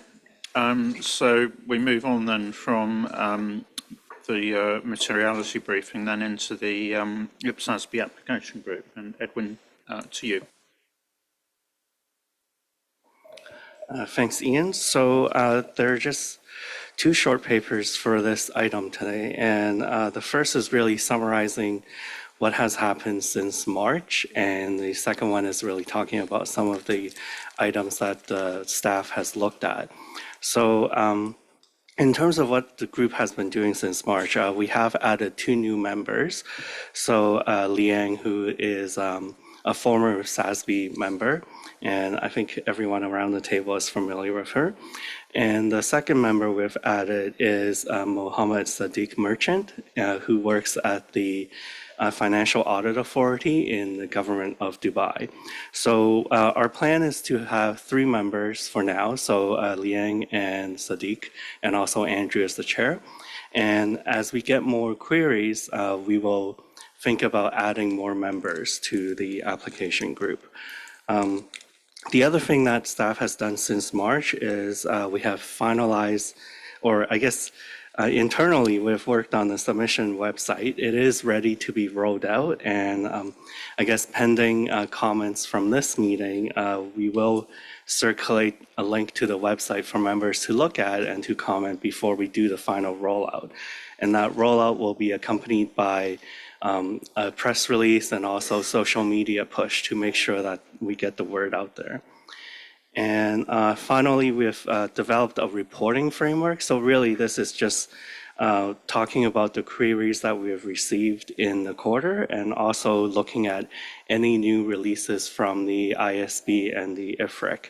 And that is actually the next agenda item.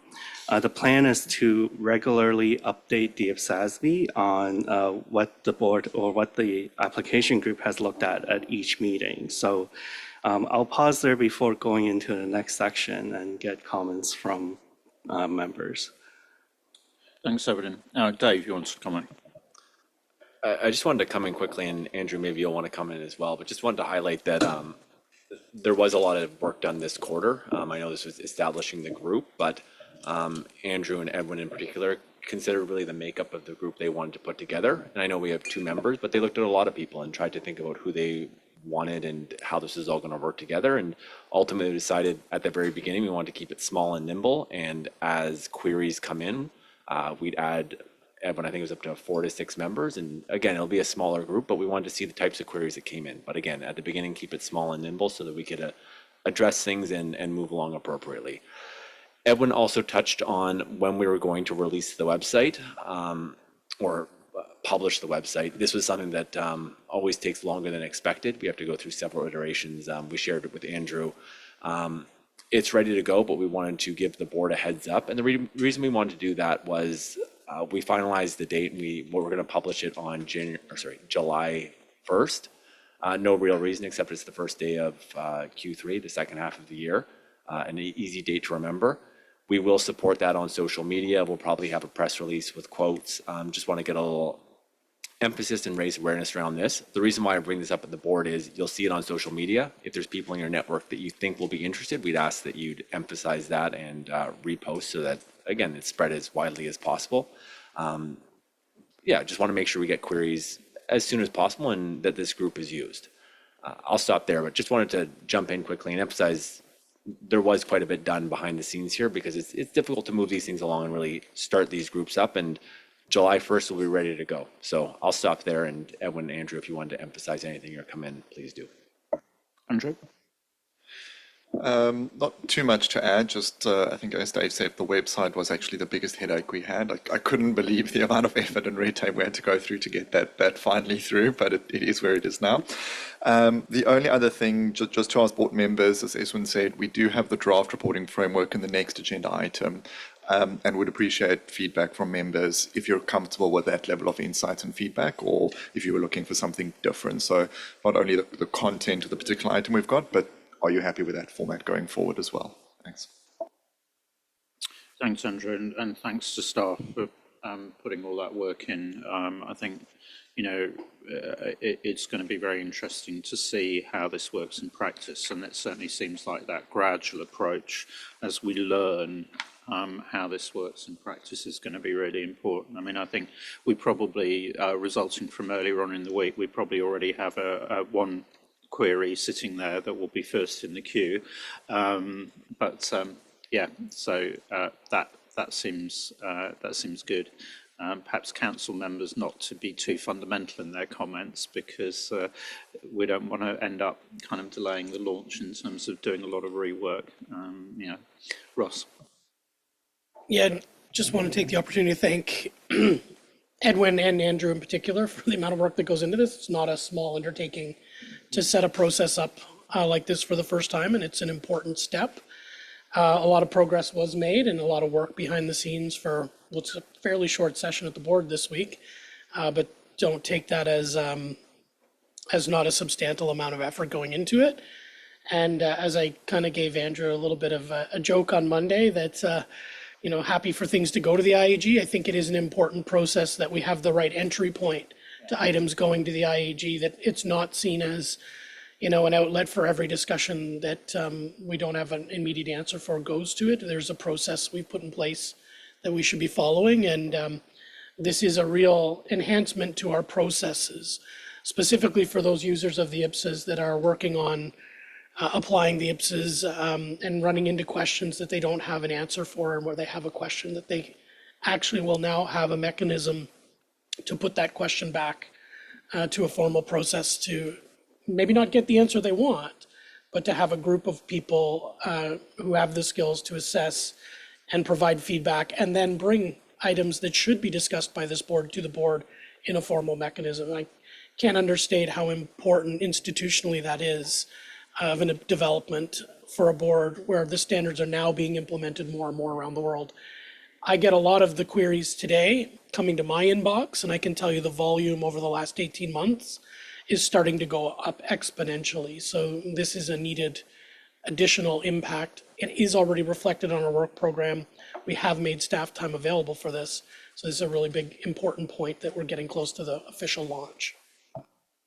Thanks, Ross. Yes, I think it's an important mark of maturity, both in terms of the board's literature and also the fact that it's being used much more widely. So thank you very much, everyone. Edwin. So if there are no more comments, I'll move to the second paper, which is really the reporting that I was talking about before. And if you look at agenda item 8.2.2, essentially what we plan to do is show the section that starts with analysis.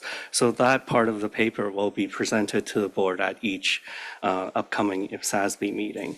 And as you can see from what we've presented in this paper, there wasn't really anything that came in.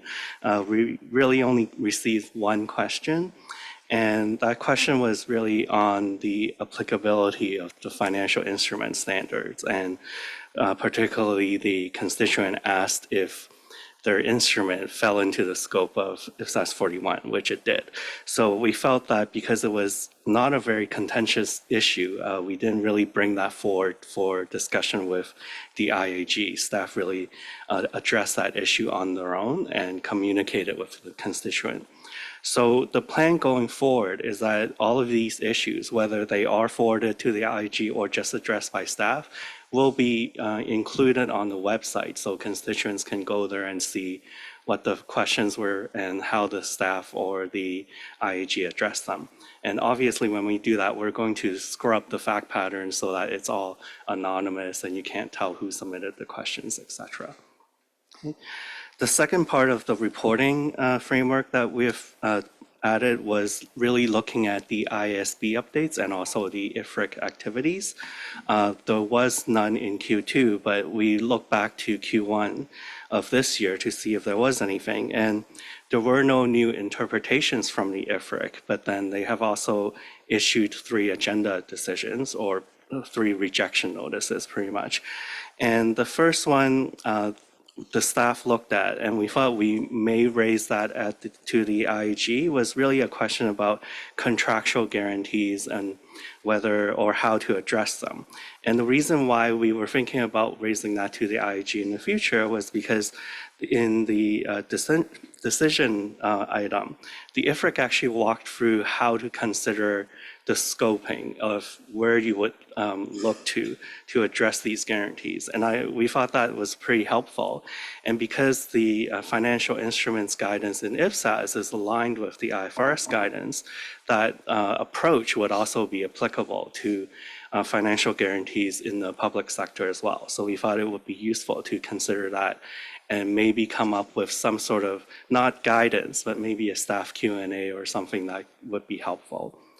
The next two issues we did not raise to the IEG, and it's because I would say they weren't really contentious. The first one was on tuition revenue, and essentially the IFRIC reminded the constituent that the matching principle no longer exists in revenue recognition.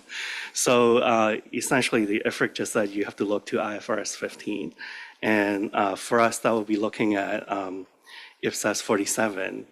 But I think the issue was so straightforward that there is no real need for us to look at it. And the second issue, originally it sounded like it would be contentious. It was climate-related expenditures. But essentially what the constituent was asking was, how should we account for expenses that we have incurred? Can we capitalize them?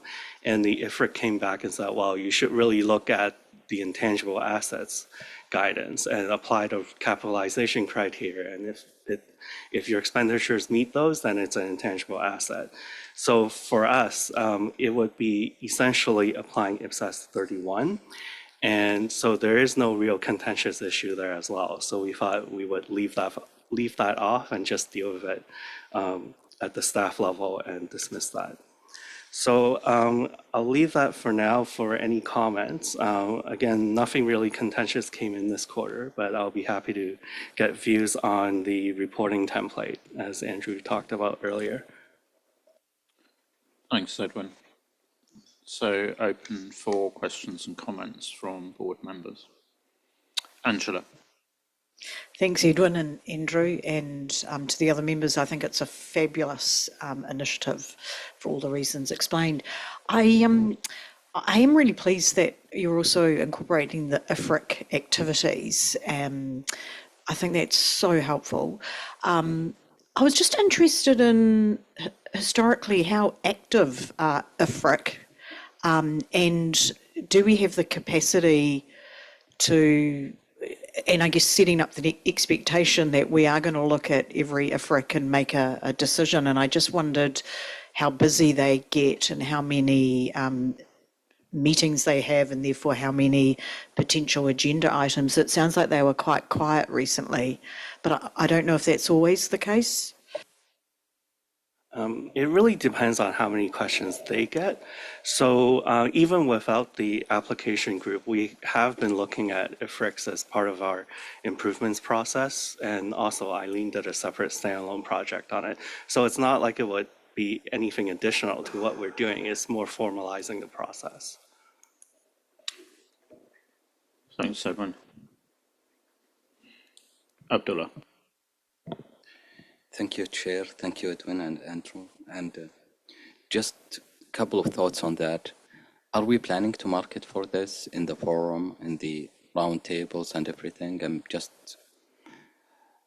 saying that because we need to capture for the capacity issue between public sector accountants and private sector accountants, because we've said something like this in my jurisdiction and we got lots of questions. Everything. Whenever they have an issue, they just raise it because they would want somebody. It's like Ask Jeeves from the old days or ChatGPT or something. And they want to show it to their auditors at some point of time, saying this is what we got or something. But I know that our process, we're gonna be looking at it, but I'm minding the amount of time that we could dedicate to look into all these questions. And that is one. Second, are we going to be working into themes, saying when somebody is raising their questions, Are we gonna ask them to label it? Is it related to revenue, related to assets, intangible assets, or something like that? That was helpful in our jurisdictions. One element that we are working on, and this is not a question, just to share with you some thought, we've tried to capture something from the standards to help anybody that would want to raise their questions. If they say, I'm looking into intangible assets, there's something will pop up about intangible assets, about recognitions and presentation of tangible assets. I don't know if we can have something similar, but it was helpful in our case. Thank you.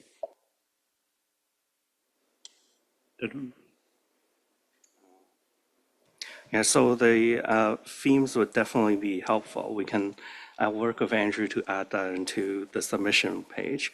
In terms of the roundtable, I believe we are planning to talk about this.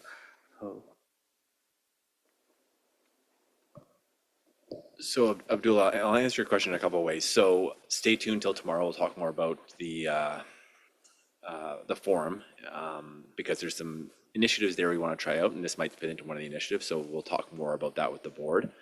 You did talk a little bit about resources and whether we get overwhelmed with the number of queries that came in, because some individuals might just want to ask the question so that the IPSASB's looked at it. So I think that goes back to my earlier comment on this process will evolve and we'll have to evaluate as the number of queries come in. Something that we discussed a lot was, and this is why we have two columns, the current queries that came in this quarter and the queries that came in the previous quarter, is we thought it'd be difficult to answer all queries in the quarter they came in. If they came in early in the quarter, we could probably turn them around within that quarter, but a more reasonable commitment is that it'd be responded to or discussed by the IAG within 2 quarters. So that's why you see the 2 quarters. And I guess my last point is going back to my point on just evolving. As queries come in, we'll have to see how to allocate resources. Right now, we do have staff allocated to it. Right now, what we do, a number of the queries that come in, often Edwin or Ross are able to easily say, look to this paragraph of the standard. So a query that comes in fairly often that's not uncommon is, I have some property, plant, and equipment. Do I need to amortize it? And we're very easily able to point to a paragraph. And when we have those queries where we can easily just point to a paragraph, we don't elevate those to the IAG. But right now we're erring on the side of caution, although we haven't really had anything come in while the IAG has been established, that we will go to the IAG. But again, this process will evolve and we'll determine the right way forward as we move forward.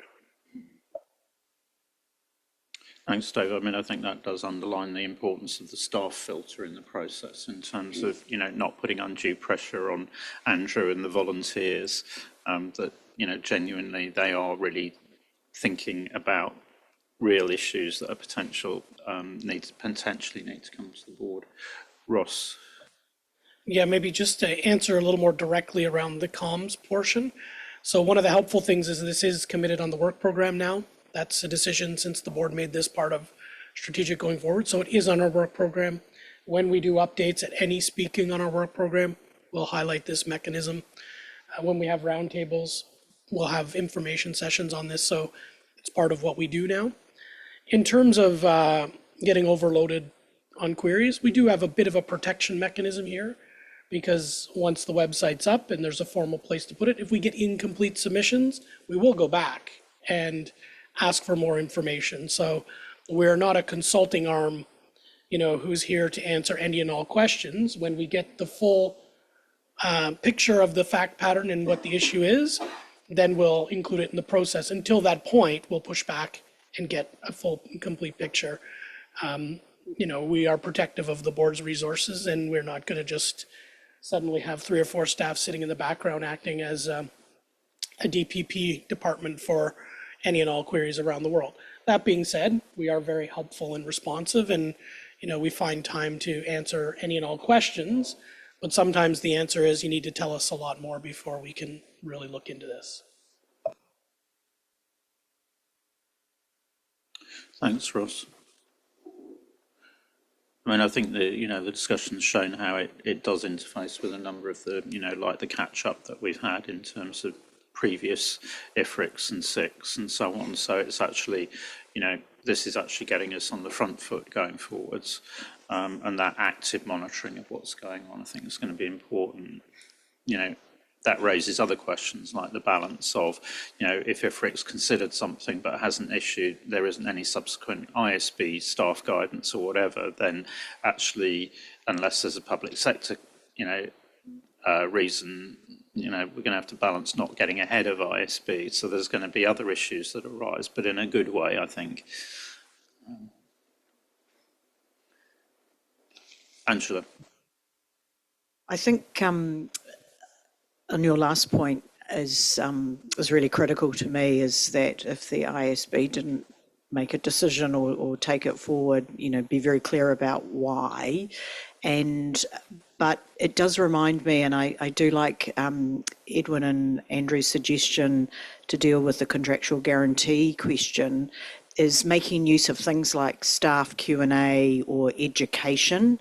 That is actually one of the most difficult questions we have in our jurisdiction, because there's no one standard, and you potentially have to look at 3 standards and look at the substance. And so I think it will be a very good Q&A or education. So I think that being a lever is a very important one, if there is a particular issue that we think it's worth it. But yeah, I'm very conscious of not getting ahead of the ISB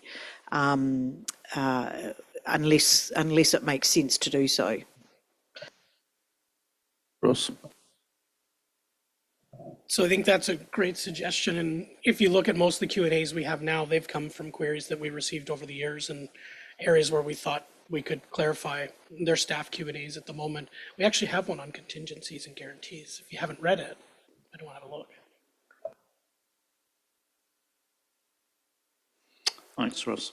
I mean, and this may come into the website and the availability of resources and stuff like that. You know, again, it's all about, you know, implementation of the guidance and people actually using it more. We need to give greater prominence to those kind of practical resources rather than just, you know, access to the standards per se. Okay. I mean, I certainly think the transparency is going to be very welcome in terms of, you know, so that we can all keep a watch on this and you know, understand what's going on and so on. So it does feel like this is a real step forward for us. Okay. Okay.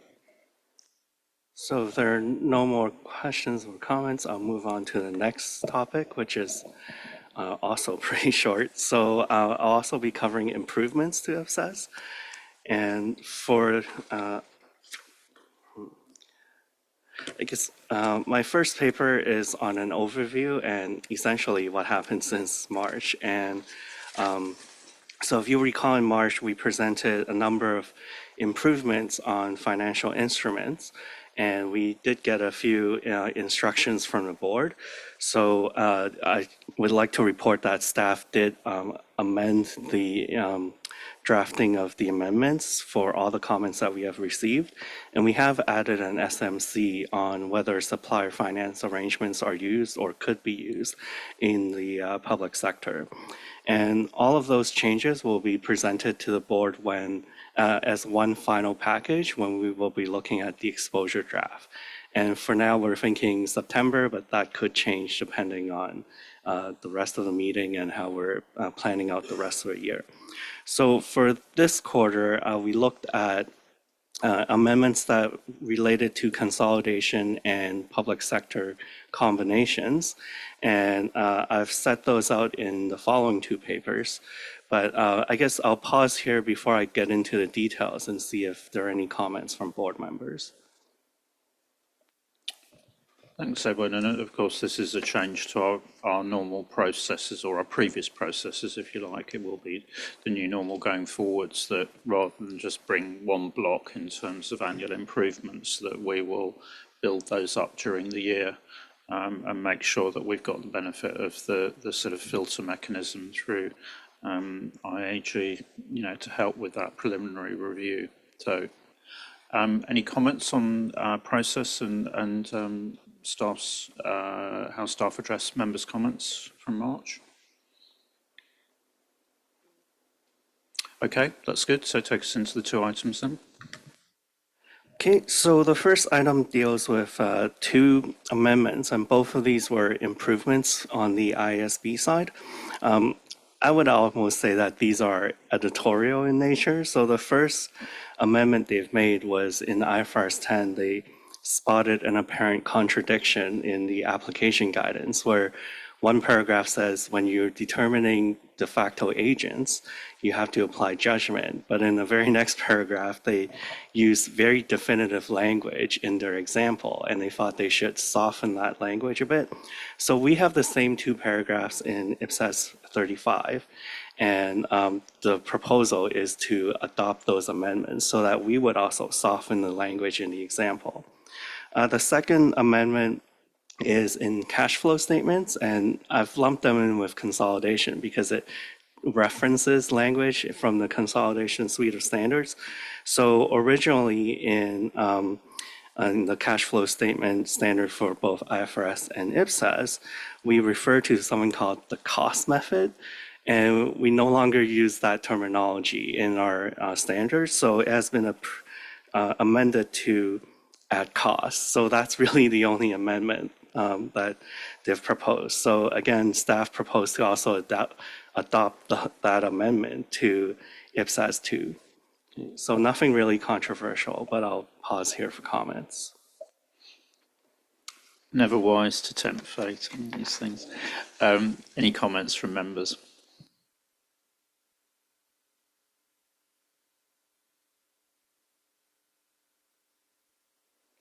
I think in this case, Edwin, you were correctly prescient on that. Okay, so the last paper is, I would say this is actually an issue that we should spend time on. And so there were two... Now that is tempting. Go on. So there were two amendments that we haven't looked at from previous years, and both of these were not improvements to IFRS. They were actually narrow scope amendments that were issued by the ISB, and both of them had to do with IFRS 3, or business combinations. And in IPSAS, we have IPSAS 40, which is public sector combinations, which includes acquisition accounting, which is based on IFRS 3, and also amalgamations, which is public sector specific guidance. So the two changes were, one, the ISB narrowed the definition of what is considered a business, and that is actually quite a significant change because previously the language in IFRS was, I would say, very open-ended, and essentially if you wanted to, you could argue that anything is a business. And they've really tightened that language, and they've essentially made it harder for a group of assets to be considered a business and therefore fall into IFRS 3. If we were to adopt those amendments, it would impact the acquisition accounting piece of IPSAS 40. And specifically, our definition of operations is largely based on the definition of business. So the expectation is if we adopt this amendment, there would also be less, operations or less items that would meet the definition of an operation under IPSAS 40.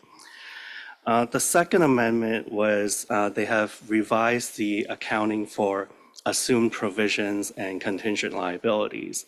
And they have amended it so that the recognition is in line with IAS 37, which is aligned with IPSAS 19.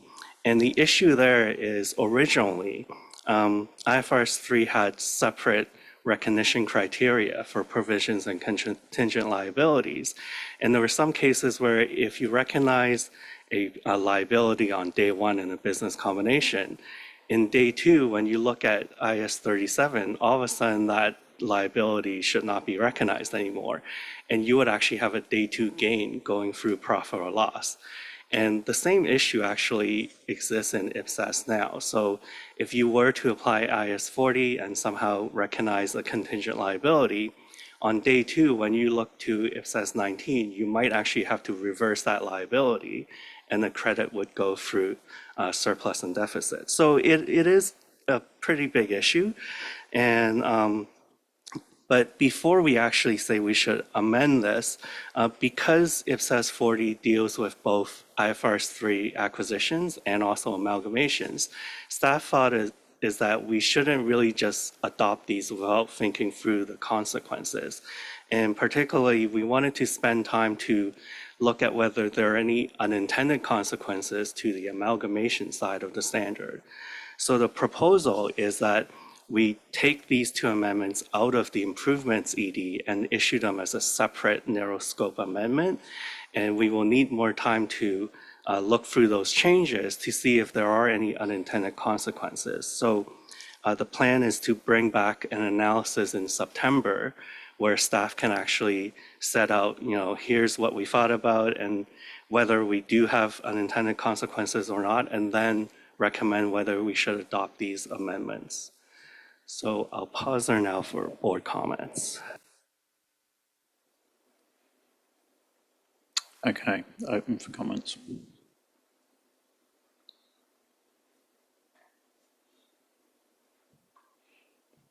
And this is sort of coming forward because staff have been doing a clean-up of the IPSAS IFRS dashboard, so very much in the vein of what we've been doing with the IFRICs and so on. It's really bringing the final pieces up to date in terms of making sure that we're then moving forward rather than kind of with an accumulation of quite a few adjustments. And if you then go back to the dashboard again, you'll see that the major list of amendments that are still outstanding actually relate to the update of presentation of financial statements. I think Shreya's done a very good job in actually really clarifying what is it that relates to that project and what are the other parts,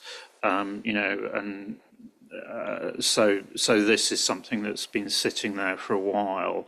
And when we originally discussed it a few years back, I think it was exactly the reasons that Edwin has identified why members were nervous at that point in time about actually proceeding, that they felt there was more that needed to be thought about precisely because we have our own standard in terms of public sector combinations. So if you like, that's some of the kind of context there. Karen.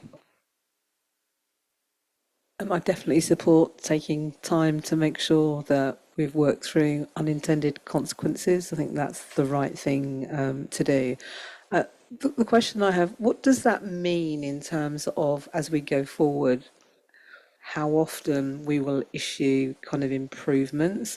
Kind of just recognise for our constituents, a constantly changing environment is quite difficult for them. So yes, we should take our time, but what does that mean for those who have to apply these changes? So I think the thinking is that we'd collect the improvements throughout the year, and once a year we'd have an exposure draft that would collect them all so that they could respond at once. Again, a true annual improvements process. Again, this is something the ISB did maybe 7-8 years ago when it moved away. That the actual improvements items you'd approve over time, collect them in exposure draft, and you'd go out once a year collectively once you have 4 or 5 ones that you would collect together. So that's kind of the thinking. And then the board, again, we're still working out exactly when it works in the agenda, when it would hit, where you would expose and we do our normal improvements process. So we're not trying to overwhelm constituents with the volume of things to respond to, especially with minor changes. But that's kind of the thinking at the moment. And this sort of, as I said, this is kind of part of a catch-up process at the moment that, and maybe actually it wouldn't be a bad idea just at this point in time if members just actually open up the dashboard, the IPSAS IFRS dashboard item, if you've got that, because what it does is it provides us with an overview tool of where we are in our suite of standards in terms of significant changes that have been addressed and those that haven't been addressed. And so if you look at, in particular, just stepping through, you've got an overview of where we are at the moment in terms of both degree of public sector specificity, but also have we addressed all the relevant IFRS amendments to IFRS standards? And then if you go into the table 1, that's what gives you the breakdown standard by standard. So you can see at a high level where, yes, we've got significant changes that we haven't actioned to IPSAS 1. That's because of IFRS 18 coming through, and it's shaded, so we are actively looking at that. If you look further down the list, then we've got segment reporting and also related party disclosures, and those are clearly, we're on an out-of-date version of the segment reporting standard because we didn't look at or IFRS 8. Related parties, again, that's been sitting there. And then the other item that needs attention is public sector combinations.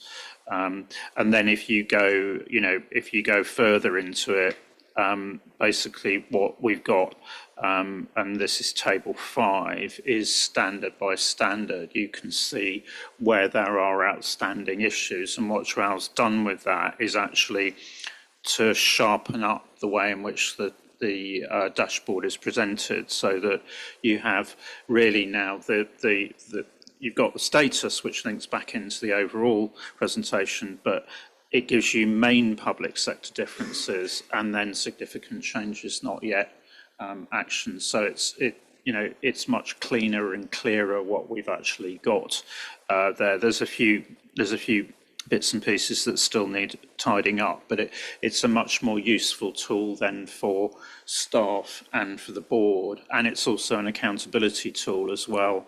In terms of particularly that column now, where are the main public sector differences in this, in the standards?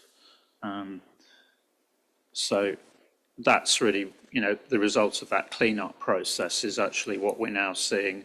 And you can see, again, if you just go back within the document, table 3 is actually where there have been significant changes recently because of that catch-up process with the IFRICs.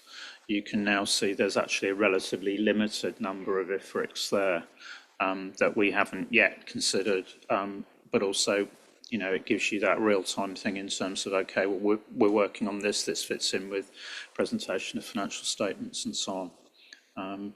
Overall, it's a lot clearer picture, and it really demonstrates the catch-up that we've been through as a board over the last few years as we've issued those new standards. The dashboard has really changed a lot with the issue of IPSAS 45, 46, 47, 48. That made a big difference. But we're just, long answer to Karen's original point, going forwards, we should just be doing one annual improvements project a year, and that can pick up not only annual improvements coming through from IASB, but as we then get our application group going, then what we haven't really made much use of in the past is where we've got issues in our literature that we need to pick up, and that would be where those come in. So that's where the whole thing will actually tie together. But to your point, from a user perspective, people won't see a whole plethora of bits coming out every quarter. It'll be, here's one annual package that's been developed. I know, Andrew, if you want to comment on that, but that's the kind of, it does all sort of tie it together in that way. Maybe you're going to regret asking me to comment, but Karen, were you thinking perhaps of going with a period longer than an annual? So sort of going to an SME that's only every, say, 3 to 5 years on annual improvements, or was that not where you were sort of thinking? I don't know what the frequency is, but I guess in my mind that particularly for those adopting IPSAS, there's a mountain to climb, and having something that feels unstable, underneath that might make it more challenging. But I think it probably depends. I'm going to say it depends, but if there is something critical and fundamental, and actually changing it would make a big difference, then you probably wouldn't want to sit on that for any longer than is necessary. I certainly wouldn't think of anything more than annual, but it may be a question to ask kind of constituents. But I think 5 years feels too long, but certainly no more frequently than annual. But I don't know if staff or anybody around the table has kind of got any experience of this and the implications of making such changes. So the staff perspective on this is we usually get pushed to catch up on improvements, not slow them down. So I would caution against, coming up with a deadline like, oh, we're only going to do it every 3 years to try and provide stability for those implementing the standards. Again, we're talking improvements for one. They're not substantial changes. If they are substantial changes, they don't go in improvements. They get at least a narrow scope project or they go on a major project. Maybe reflecting on what we've heard, for those in the transition process, stability in the standards helps them. But stability in the standards, they're usually talking about our major projects. Like, it takes capacity to respond to a consultation paper or a new exposure draft. Annual improvements doesn't take a significant amount of capacity or create a difference where they've just got their accounting framework up and going and we've made improvement and that's going to change for them. But, major changes to a standard like property, plant, and equipment, that's going to cause noise. So I kind of think this isn't a major issue. Once a year makes sense. We used to do it once every 2 years. We got criticism from time to time at how slowly we were picking up some improvements that, the ISP had done, for example, that people thought were helpful and clarified something. So maybe we don't need to go less than a year, but 1 year is probably the right amount. And in the last couple of years, when we don't have time or there's no major improvements, we just push it back a year. And, there's a pretty good reason for that is there's nothing to consult on. So I don't think we need to spend a lot of time on that. No, but it's a good challenge, but I think, there is a risk. There is a reputational risk in terms of not keeping up to date. And, that's one of the reasons why the dashboard came into being in the first place, because certainly, in outreach, there was a huge amount of criticism for being out of date, really was very significant. And reputationally, the fact that we've now got this tool and you can see what's out there, what we have actioned and what hasn't been actioned, I think really actually addresses that. And I do think the enhancement to the process actually really says, look, we are keeping on top of this and we're absolutely clear what's going on out there, but we're also absolutely clear what our constituents are telling us about our own standards and how those are being applied in practice.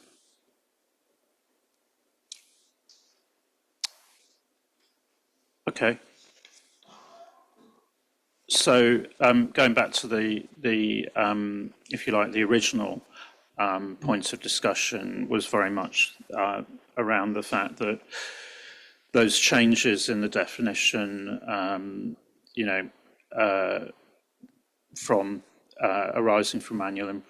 Well, actually, no, they were a limited scope amendment, weren't they, which we tried to force into annual improvements, actually demonstrates that, no, it is something that specifically requires some thought from us and therefore, and also needs to go out. But I think there's not many items lurking like that, are there, Edwin? It's just that one that we need to deal with.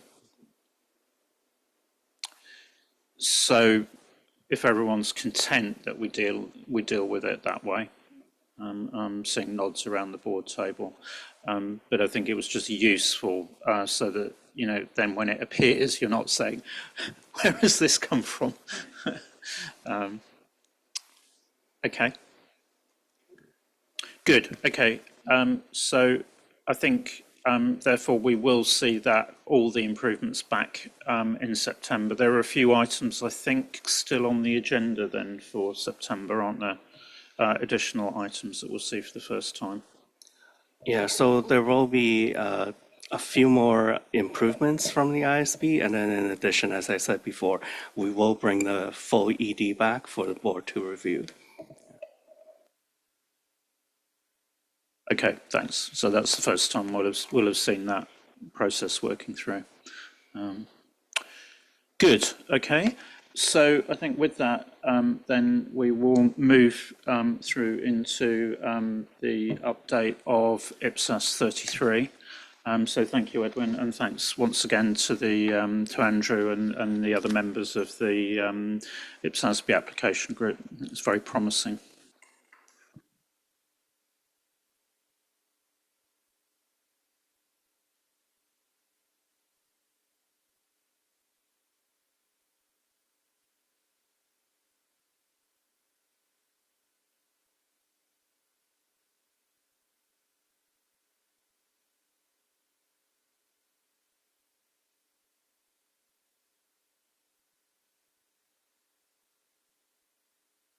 So welcome back, Saya. Long time no see.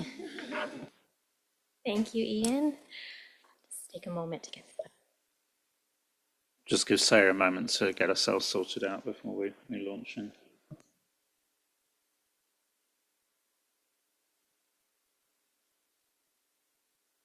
Okay, can everyone hear me okay? Is that better?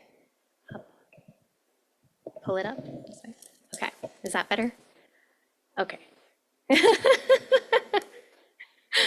All right, well, thank you. And hello again, everyone. So in this session today, we are going to go through the rest of the feedback that was provided by respondents to ED 91 that we didn't get to finish going through at our last meeting in March.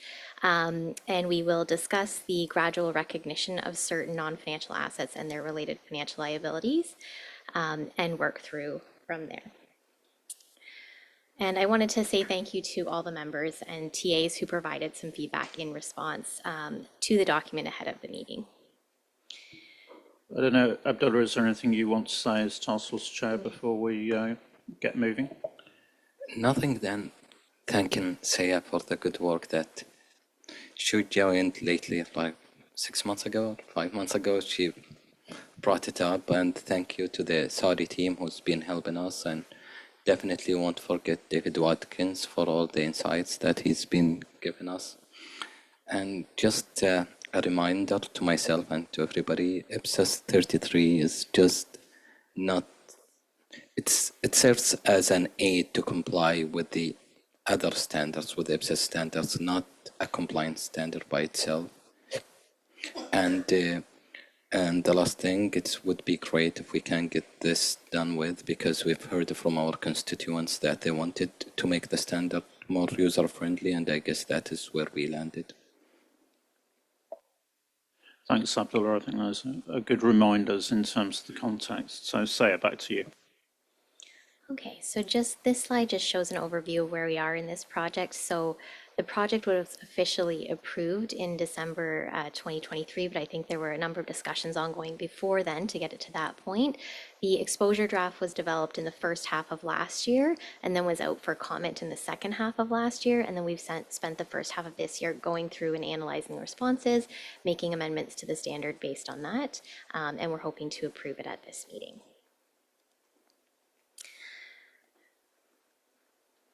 So for the first agenda item, this is a bit of a compilation of a number of amendments that have been made as a result of respondents' comments and instructions from the board in March. During the March meeting, there were a few comments that respondents had provided that required further analysis. So staff has gone away, done that analysis, and brought it back to you in this agenda paper. Based on the instructions from March, because we did look at some amendments then, the board did agree with those amendments, and so those are reflected in the marked up version of the standard in agenda item 10.3.1, and those track changes were accepted. And so the track changes that you see in the document now are everything since that point in time. So all of the outstanding comments from respondents have been analyzed, and detailed recommendations have been provided in Appendix A to this agenda item 10.2.1. And those include including a non-authoritative guidance in the form of a table providing a comprehensive list of exemptions that affect and do not affect fair presentation and compliance with IPSAS. So that was the placeholder that was in Appendix B that was circulated to you earlier this week. And that was just because respondents found it a bit difficult to navigate through this standard with the new groupings. They liked the new groupings, but they just wanted to see all of the things that affect and do not affect fair presentation and compliance with IPSAS in one place. Additionally, application guidance was added back to the standard for exemptions that were accidentally not carried over into ED 91. So those have been picked up and reflected in the marked up version of the standard.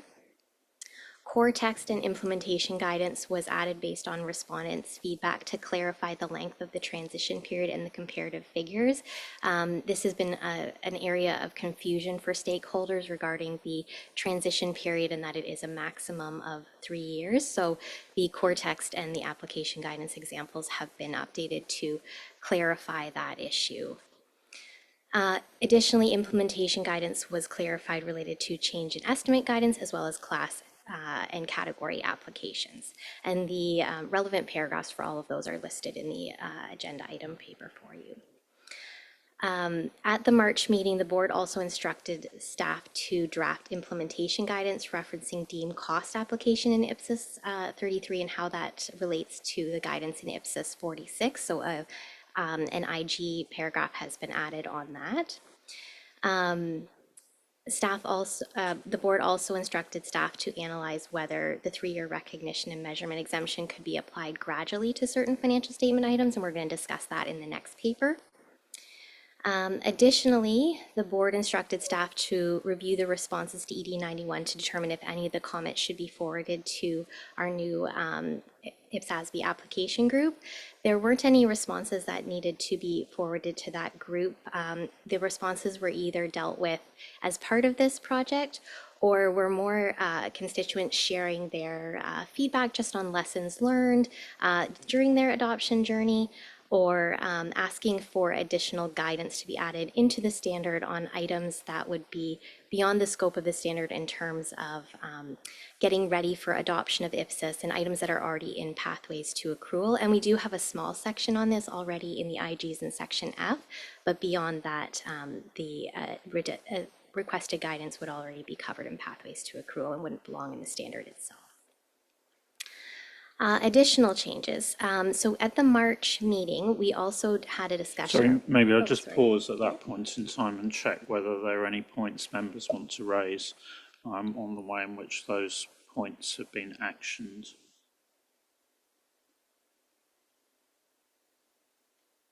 Okay. At the March meeting, we did discuss the title of the pronouncement, and we determined to keep the number as IPSAS 33 and to keep the title the same, but to append 2025 to the end of the title to differentiate from the version of IPSAS 33 that's currently issued and in the handbook. However, as we were going through the finalization process for the draft pronouncement, it was determined that the title of the standard actually did need to be updated to remove the IPSAS in brackets at the end to comply with our new trademark guidelines that we have. And also that a cover page should be added into the beginning of the standard that explains that IPSAS 33 was originally issued in January 2015, and it's been amended and restructured as a result of this project, which better helps users understand how the standard has evolved. And that is what we did for the cash basis of accounting for IPSAS standard that was issued in 2017. So we've been consistent with how we treated that there. So as a result of that, we don't need to put 2025 at the end of the title of IPSAS anymore. That was only going to be a temporary item anyway. So having this title page, which will clearly say the dates that it's issued, will help respondents be able to differentiate between the two standards. Additional changes that were made. So based on the proposals for the measurement project that we discussed earlier this week, we have removed current operational value from the guidance on IPSAS 31 intangible assets. And as well, there were consequential amendments proposed to IPSAS 33 as a result of the issuance of IPSAS 50, Exploration for and Evaluation of Mineral Resources, and amendments to IPSAS 12 inventories as a result of the guidance issued on stripping costs in the production phase of a surface mine. Those were not originally captured in ED 91 due to the timing of when the ED and the final pronouncements were issued, so those have now been added to IPSAS 33, our revised standard. And additionally, we did receive some feedback from board members and TAs on some additional editorial changes that have been made to the standard to improve clarity. And we did identify that there was a heading missing related to related party transactions to identify that those disclosures actually do affect fair presentation with compliance, so that has been added back. So I'd like to turn it back to the chair to ask if there's any questions or comments from members. Okay, thanks, Saya. So any questions or comments on those additional items?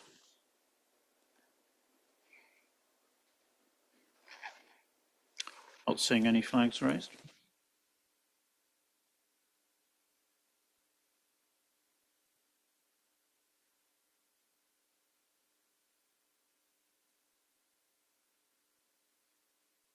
If you move us on.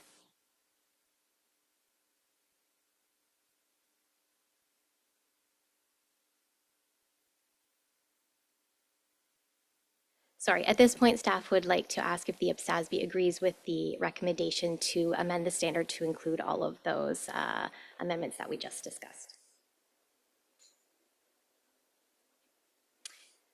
Yep, okay, I think that's a useful check. Thanks for that confirmation. Okay, so then moving on to the next agenda item, 10.2.2. So as I mentioned earlier, during the March meeting, the board instructed staff to analyze whether the 3-year recognition and measurement exemption that is in IPSAS 33 could be applied gradually to certain financial statement items as information on those items is obtained, as respondents to ED 91 had indicated that this is an area of complexity in IPSAS 33 as currently issued that causes a significant amount of confusion and complexity in practice, as is outlined in detail in the agenda paper.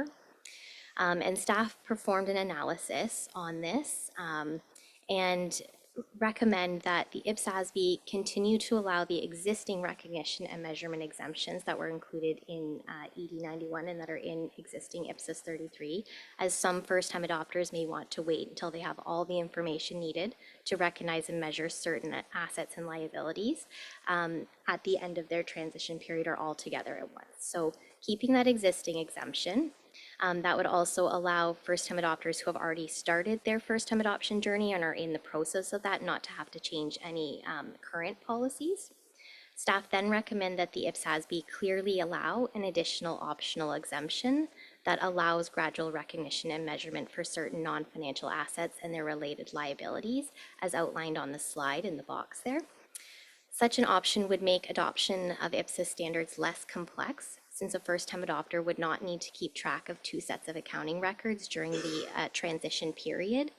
Acquisitions during the transition period would be accounted for correctly in accordance with the requirements of IPSAS standard from the start, which would help first-time adopters gaining experience in applying IPSAS standards faster, and those learnings could then be applied to historical transactions. It would resolve the current confusion in practice in this area because there is confusion about whether or not this gradual recognition is allowed right now, and there is diversity in practice currently. It would make it may help facilitate first-time adopters in applying accrual basis IPSAS sooner than the maximum 3-year transition period, and it would be a pragmatic solution to the complexity currently experienced by first-time adopters in this area. So staff believe that this should be an additional optional exemption, as I mentioned, so first-time adopters can choose whether or not they want to apply it if it would make the transition period easier, transition process easier for them. And staff recommend limiting it to the non-financial assets listed on the slide on a class-by-class or category-by-category basis, where the uses of classes or categories is permitted in the applicable IPSAS. So those would be to inventories, property, plant, and equipment, investment property, intangible assets, and right-of-use assets. And we'll discuss service concession assets that are noted in red text in just a moment. So these are the assets that staff believe would provide the greatest benefit to first-time adopters in terms of simplifying the complexities of tracking existing assets and acquisitions during the transition period. They're also assets that would provide useful information to users of the financial statements if they were recognized throughout the transition period. And there are disclosures and reconciliations that are required by the standard that would be able to help clearly explain the changes throughout the transition period related to these assets. Now, staff also recommend that if a first-time adopter elects to use this gradual recognition option for any of these assets, that any related financial and non-financial liabilities would have to be recognized at the same time. So if you acquired a new building and you used a loan, you should be recognizing the asset and the liability at the same time. So you're not distorting your financial statements. Now, staff received additional comments prior to the meeting asking whether the gradual recognition exemption should also be allowed for service concession assets.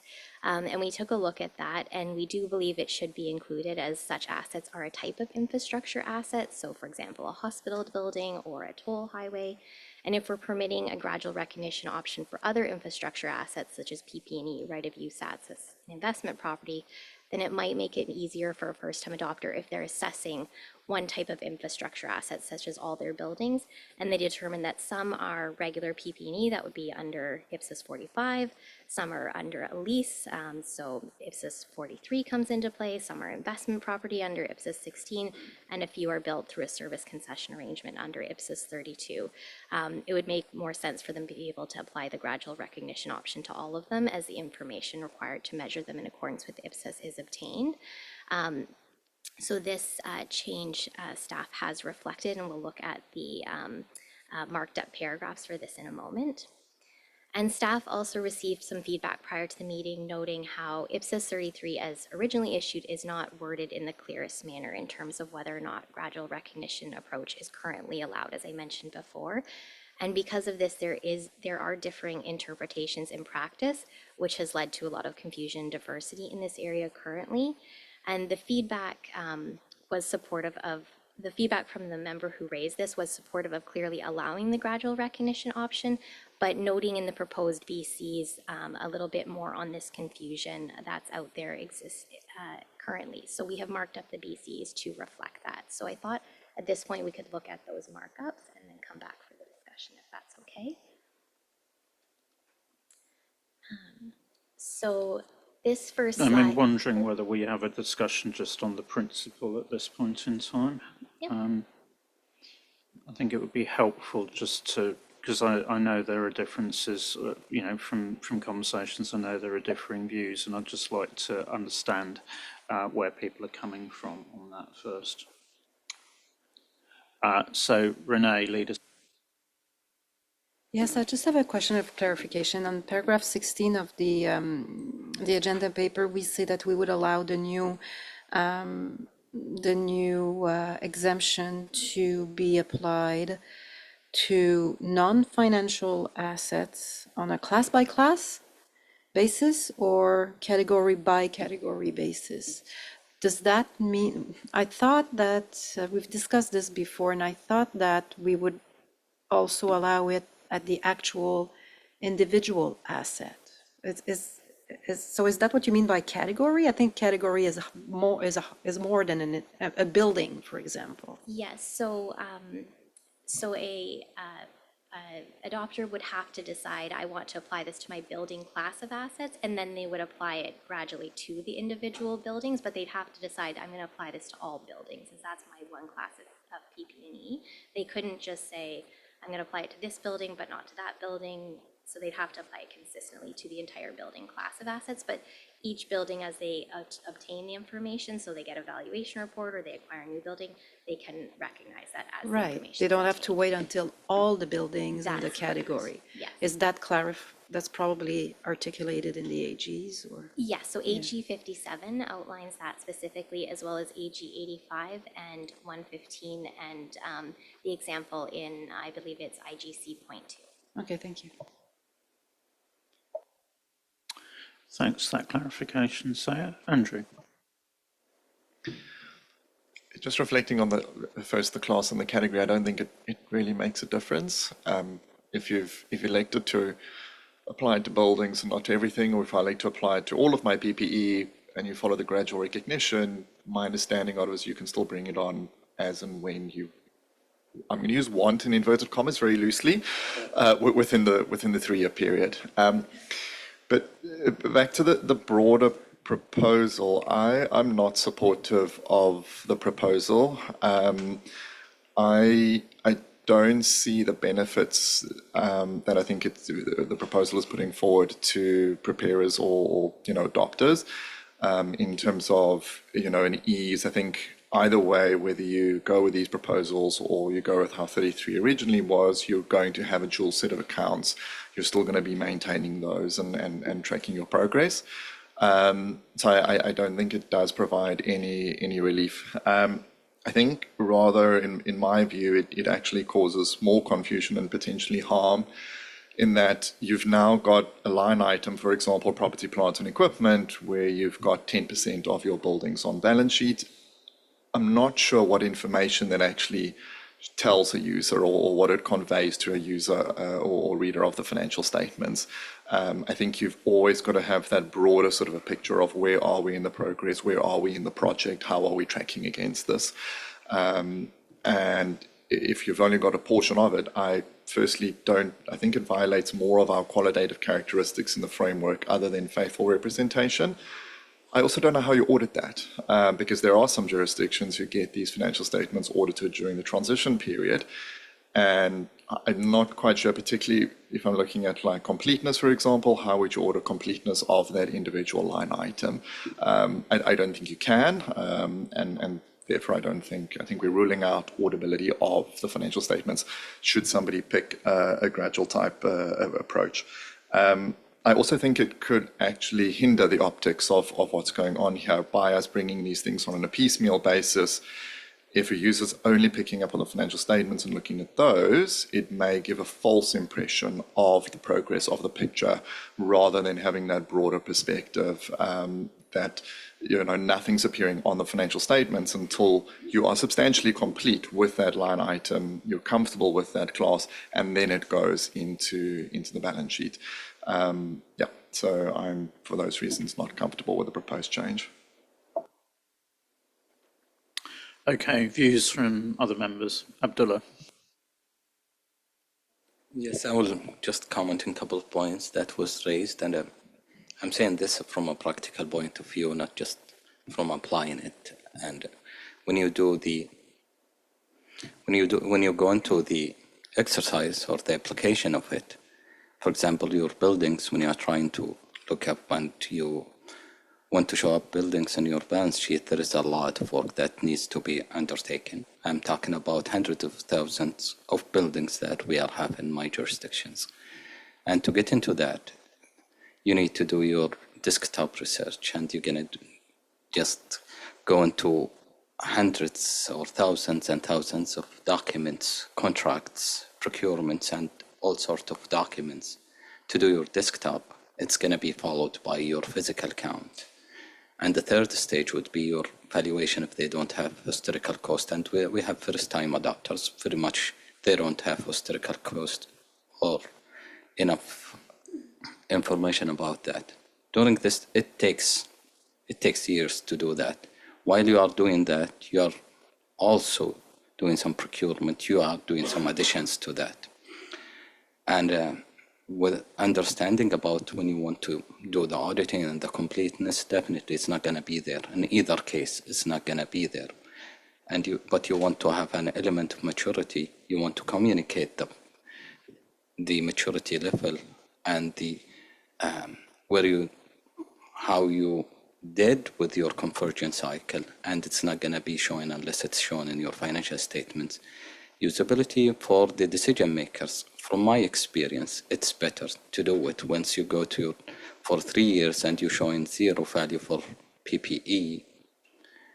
Definitely non-accountants will not get that, and I've been hammered into meetings with high officials about not showing it in our financials, and we made the decisions to show it there.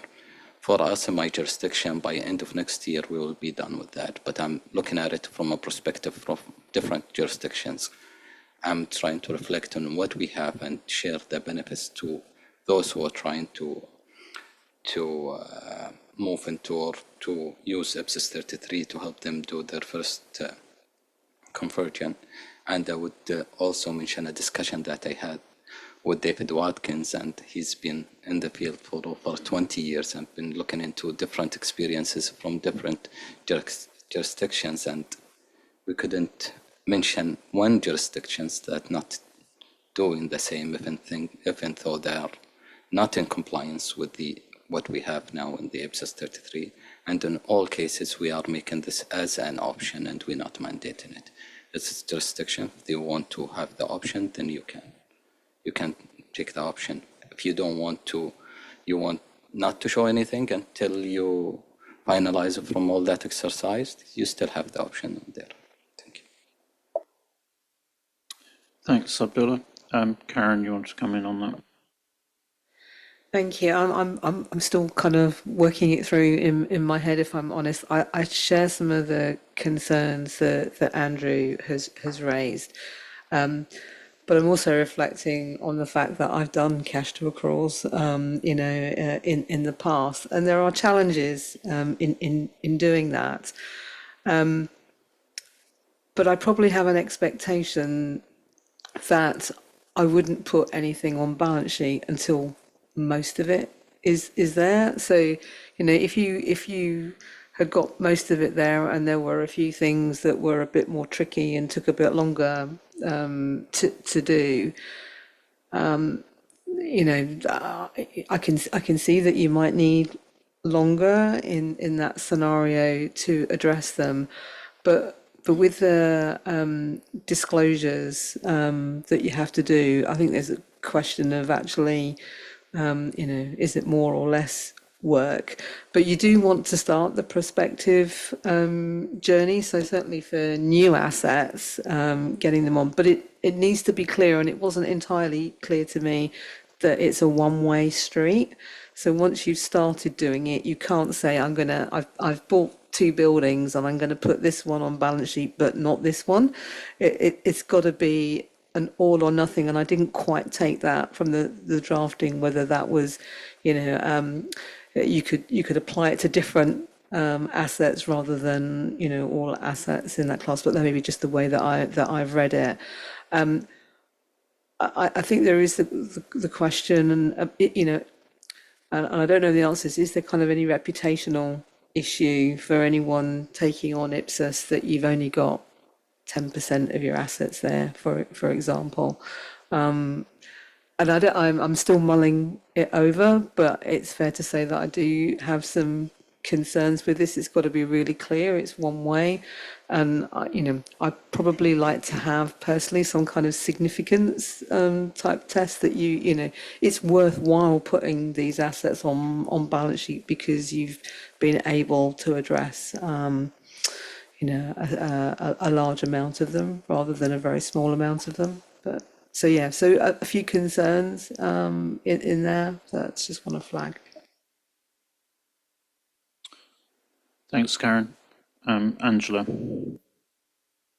Thank you, Chair. And the first caveat is I have never had any experience in moving from cash to accrual. So I'm really interested in the conversation. One thing I reflected on is I had a lot of empathy for the points that Andrew made. And I guess the focus was very much on sort of who are the users of these financial statements, albeit transitional financial statements.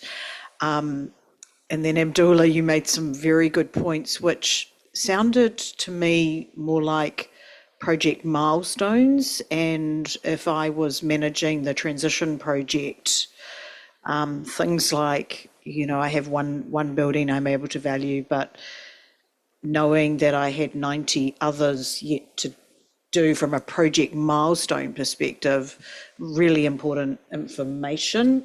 And I'm unsure around the purpose of the transitional statements, because I think if I was thinking of an external user and what is your position in transition, I'm more in the camp of I'd prefer it if you had like 80% of those buildings on. So as a person who has no practical experience and haven't really thought about this before, I'm sort of caught between what is the purpose of the transitional statements and who is the main user. Because if it's a project management approach, I can kind of see your ideas. So I just wanted to reflect that I'm a little sitting on the fence because of my inexperience, but I can see both arguments, I think. So, sorry, I'm not sure whether it was David or Claudia first. I mean, I think this comes down to theoretical purity versus pragmatism. And, you know, I think we do come back to what is the purpose of the standard and the fact that you can only claim compliance with IPSAS when you are complying with IPSAS. So I think to an extent that is the control in terms of reputation. But I'll let maybe David to you and then to Claudia. Okay, thank you, Chair. I mean, just to pick up on a point that Abdullah made, and in my experience, and I think actually it's longer than my first cash to accrual experience was in 1984.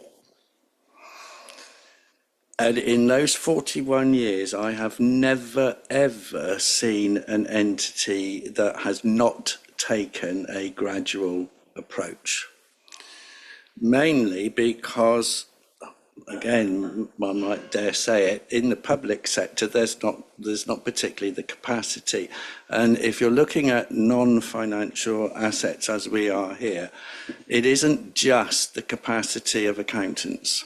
In fact, it's probably hardly at all the capacity of the accountants, because if the accountants are trying to do a lot of that, they'll get it wrong in the first place because they're not experts in surveying or whatever else you need. So it's always going to be a team effort to arrive at the particular values that you're looking at. So there will be time that needs to be taken. And I mean, as Abdullah said, and also say, I mean, actually, as you're doing it and bringing these into your books for the first time, because there's probably nothing there previously, they're gaining experience. I think, I mean, from Angela's point, who uses the transitional financial statements? Well, it's the typical accountant's answer in that case. It depends.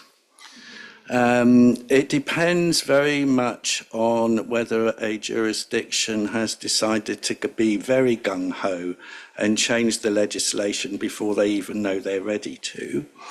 And so suddenly you've got the auditors actually trying to audit these transitional financial statements, or you go to the other extreme where you could argue that it's almost like a project management tool. So it's actually, in certain jurisdictions, it would be the accountant general whose team is looking at these transitional financial statements as a method or a mechanism for determining the progress that has been made in the migration journey. And picking up slightly on a point that Andrew was making, I mean, IPSAS 33, as currently drafted for post-ED 91, requires a full reconciliation and explanation of the progress that is being made. So, yeah, it might only be 10% showing on the face of the statement of financial position, but the notes would explain what's happened, what is being done, and progress being made with hopefully a timetable for completion. Although if you go to certain Southern African countries, that timetable for completion of this particular exercise could be some years away. And in my view, it's far better to know exactly where you are now and what your plans are than for sitting there and saying, well, I've done some work, but I'm not going to put those things on my balance sheet until I've finished in 10 years' time. That, I think, doesn't help.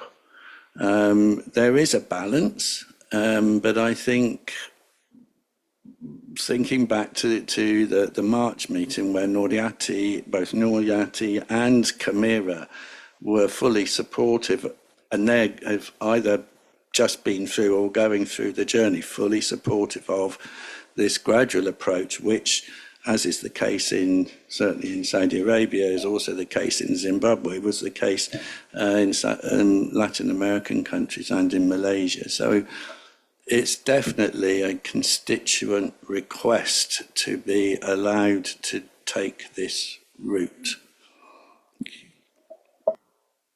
Thanks, David. Claudia.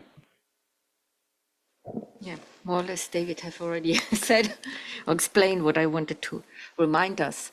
An objective of this statement of our standard is mentioned, provide a suitable starting point for accounting in accordance with the accrual basis. And then we have this point 5 in the scope where it explains something about they may impact fair presentation, and it's required to disclose information about the transitional exemptions adopted in progress towards fair presentation and compliance with accordance with IPSAS. So that's why it's my mind, I support for what is proposed, because it should be helping to do the job, and there will be always difficulties, and they can explain how far they are.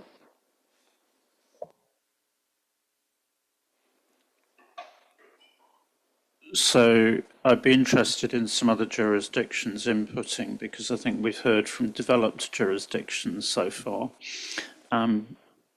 Obviously, Abdullah's presented from the point of view of a jurisdiction that's well advanced, but has a lot of practical experience over the last few years. Jonah, Kenya is in transition. Yes. Kenya is in transition from cash to accrual accounting. We gave a lot of guidance to our public entities, and we quickly realized that even though we have a 3-year roadmap, where various classes of assets were coming in each year, we were going concern the government was running. When we had to purchase assets, we could not tell them that this purchased asset that you're processing through the system, you have to only recognize it so the third year when it is coming. So that gradual process is inevitable. It has to happen. And we get it that much. So long as you are purchasing, for instance, purchasing a building on the first year, but then the fixed assets are coming in the second or the third year, you don't have to wait. You have to recognize it in the balance sheet. It will not be a complete balance sheet, but it is quite inevitable. Yeah. Thanks, Jonah. I do reflect on just the UK experience when we were implementing accrual accounting in central government, and we went through this dry run process, and even after preparation, we still had 60%, I think was the number of the government departments had some form of qualification over the quality of the information they had. And those range from, there's a few things wrong here, to complete disclaimer. And, particularly if you look at Defence Department, that tends to be where the problems actually are in every jurisdiction because of size and volume and different types of assets. And it took a number of years for those qualifications to actually disappear, 5 years in the case of the Defence Department. In transitioning from, and the UK does domestic GAAP adapted as necessary for the public sector, in transitioning to IFRS adapted as necessary for the public sector. compared to that situation on initial implementation, there were no qualifications anywhere in the public sector as a result of that transition. So I think, the context is the scale of activity and the challenge involved in the move from cash to accrual is hugely different to moving from national GAAP to international reporting. And essentially, if you look at IFRS 1, it was basically directed at that domestic accrual reporting to IFRS, whereas what IPSAS 33 is really trying to cover is cash to accrual. So it's actually dealing with something very different. And I think that's where, the theory in terms of IFRS 1 doesn't translate into IPSAS 33 because of the challenges involved. So I think that's what we're trying to wrestle with here, is how do we encourage jurisdictions and make them accountable for that transition, and maybe put some tension into the system which would encourage them to move quickly and put transparency around that process, which again might help that process versus the sort of domestic gap to IFRS situation. So that's where we are, and I think, to the reputational point, then this is a clear public sector difference here that we're dealing with.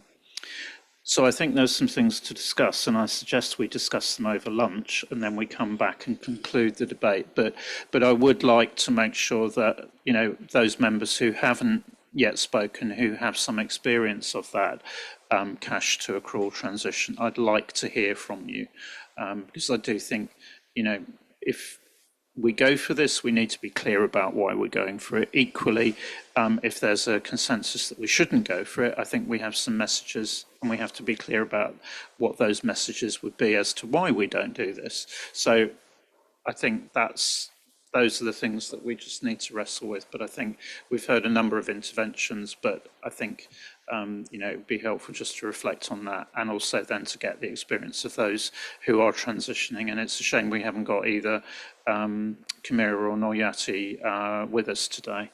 But anyway, so I think we pause at that point. We will come back and conclude the debate when we reconvene at 1:30, and then we will just review the final changes before we come to a vote. Okay, thanks everyone.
Okay, so thanks very much everyone for coming back promptly. I think, it's a very worthwhile discussion that we're having at the moment. And I think there are a number of different dimensions that are coming out. And I go back to, it would be good to hear additionally from, other members that haven't spoken yet, who, whose jurisdictions are transitioning from cash to accrual or have recently done so. Because I think there's different perspectives on this, and what the proposal is I think we will need to do a bit more evaluation on what's come out of the discussion today before we land this. And I think it is very important that we do that in a considered way. So the proposal in terms of running today's session is that actually what we will do is we'll hear additional perspectives on this point, and we will not try to conclude that debate at the moment. We will go through the other areas, the other changes that have been made to the draft final pronouncement. But we will come back and we will have a specific discussion around the staff paper, bringing in all the arguments that we've had today. At the beginning, we'll do that in September. It'll be a short item. We're not reopening anything else in September. So, all the other editorials and so on, the other issues will all be reflected in the draft that we vote on in September. And then we will just specifically focus on this issue, with a staff paper that's factored in everything that we've heard. A delay, I think a delay of a few months is appropriate, given it's an important issue, and it's better to get it right rather than try and sort of force us to a conclusion today. So that's where we get to, but I think there are other members who wanted to contribute. So I'll open the floor at that point in time. So Mari, you wanted to come in. Yes, thank you. I'm so sorry about Japan has not adopted IPSAS. However, the cash to accrual transition, the central government has prepared accrual-based account financial statements since 2003, and that the standard is set by the committee under the Ministry of Finance, and in case of the central government, it is so good condition because there is a law regulated to evaluate the national property, except infrastructure, and so it is so rather easy to prepare the accrual-based financial statements. However, at local government level, the standard was set under the committee of the Ministry of Internal Affairs and Communications.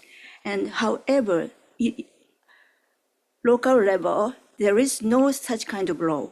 And so it is so difficult to evaluate the asset. And so the government set the time frame to evaluate the asset. And so it is so difficult for the local government to prepare the accrual-based financial statement, and it is so. From my point of view, it is so embarrassing to talk about our country's experience, and so thank you so much.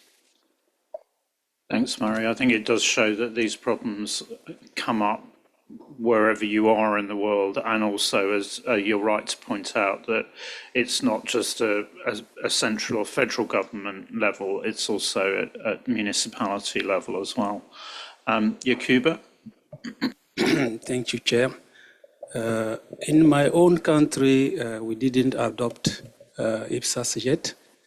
And this is the case also for the 8 countries in the region. It is an economic and monetary union where the accounting framework is set at the regional level.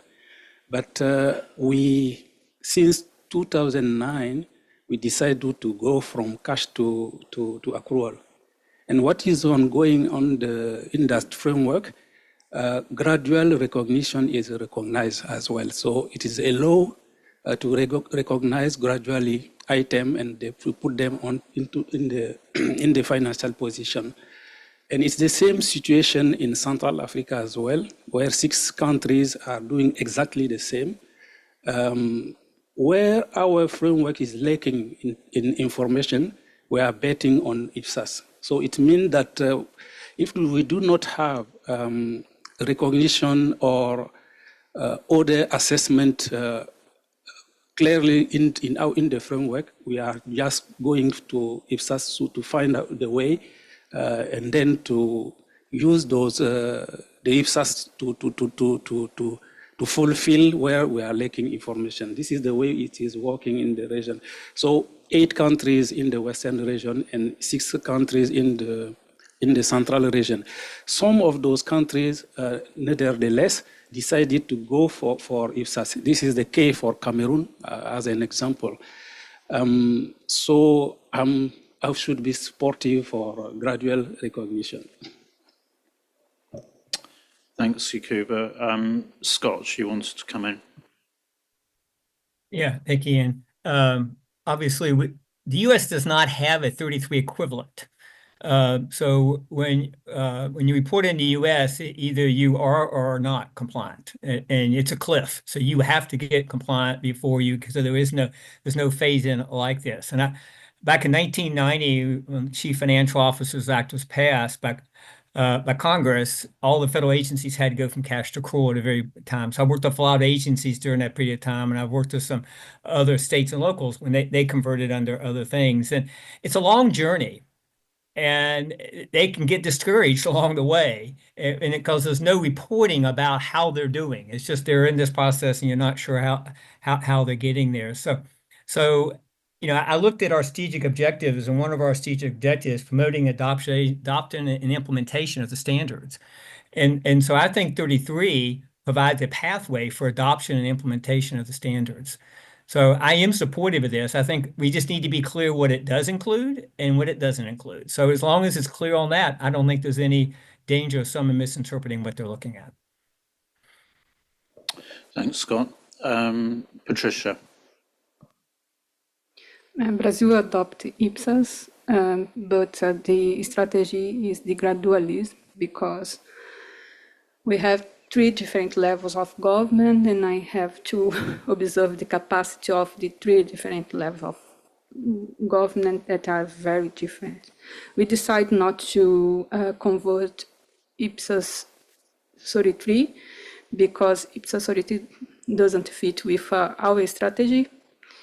And but we have a plan to implement IPSAS, and in the notes, the entities are required to present what are the IPSAS was IPSAS, not IPSAS, national standard based on IPSAS was implemented or not. But I'd like to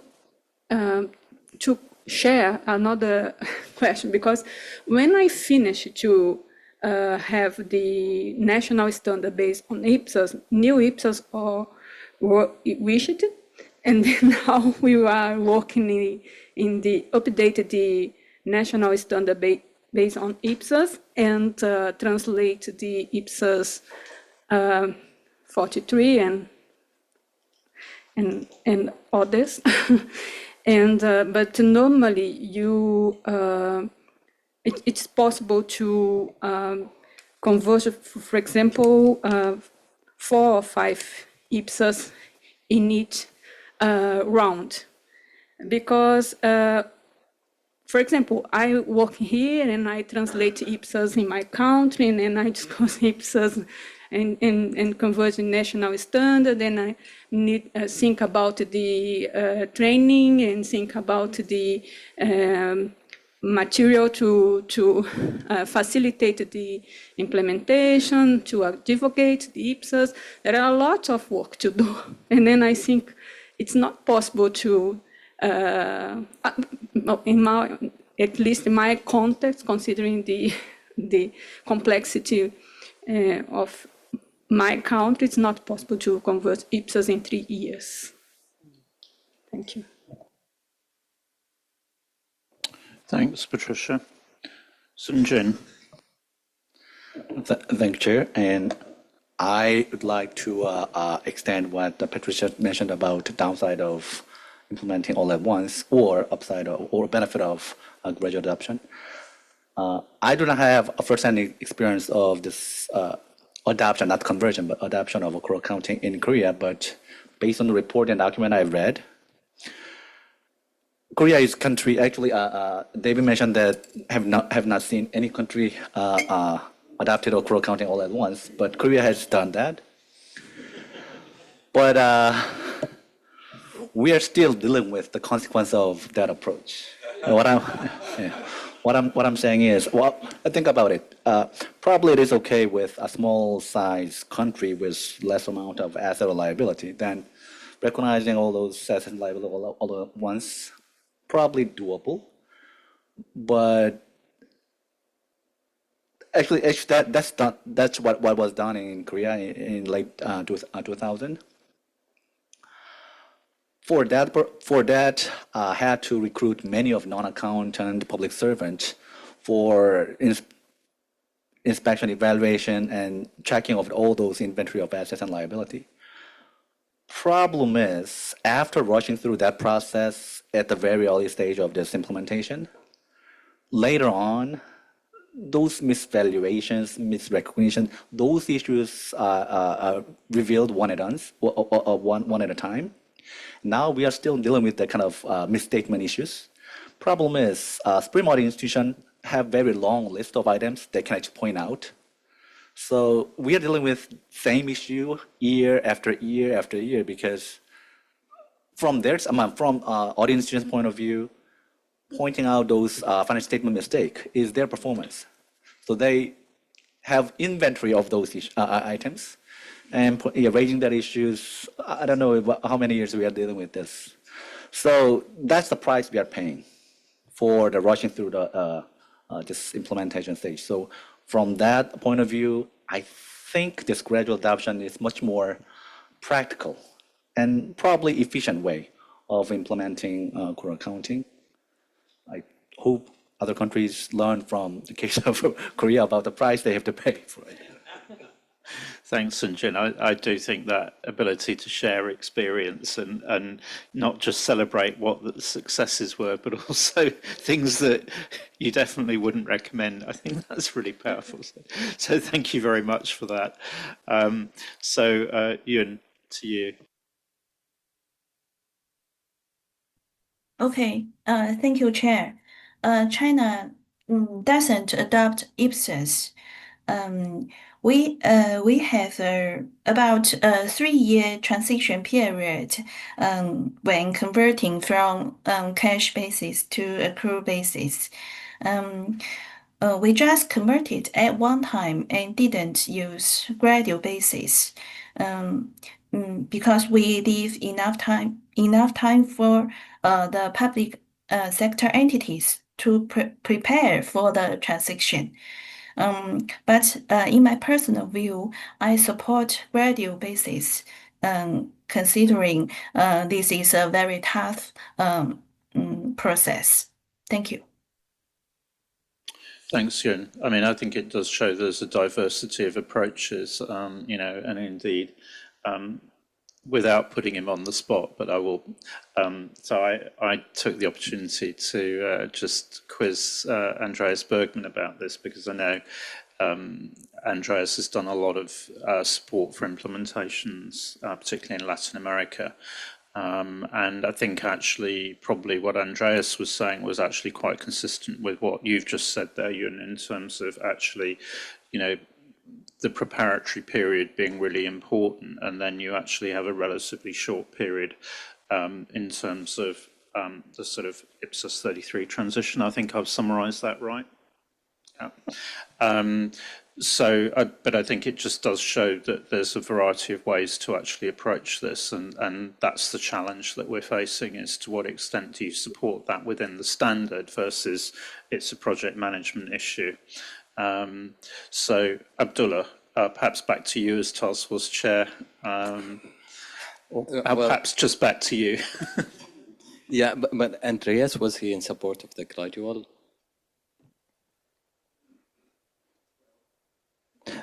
I didn't want to wake you on the spot, but so use mine.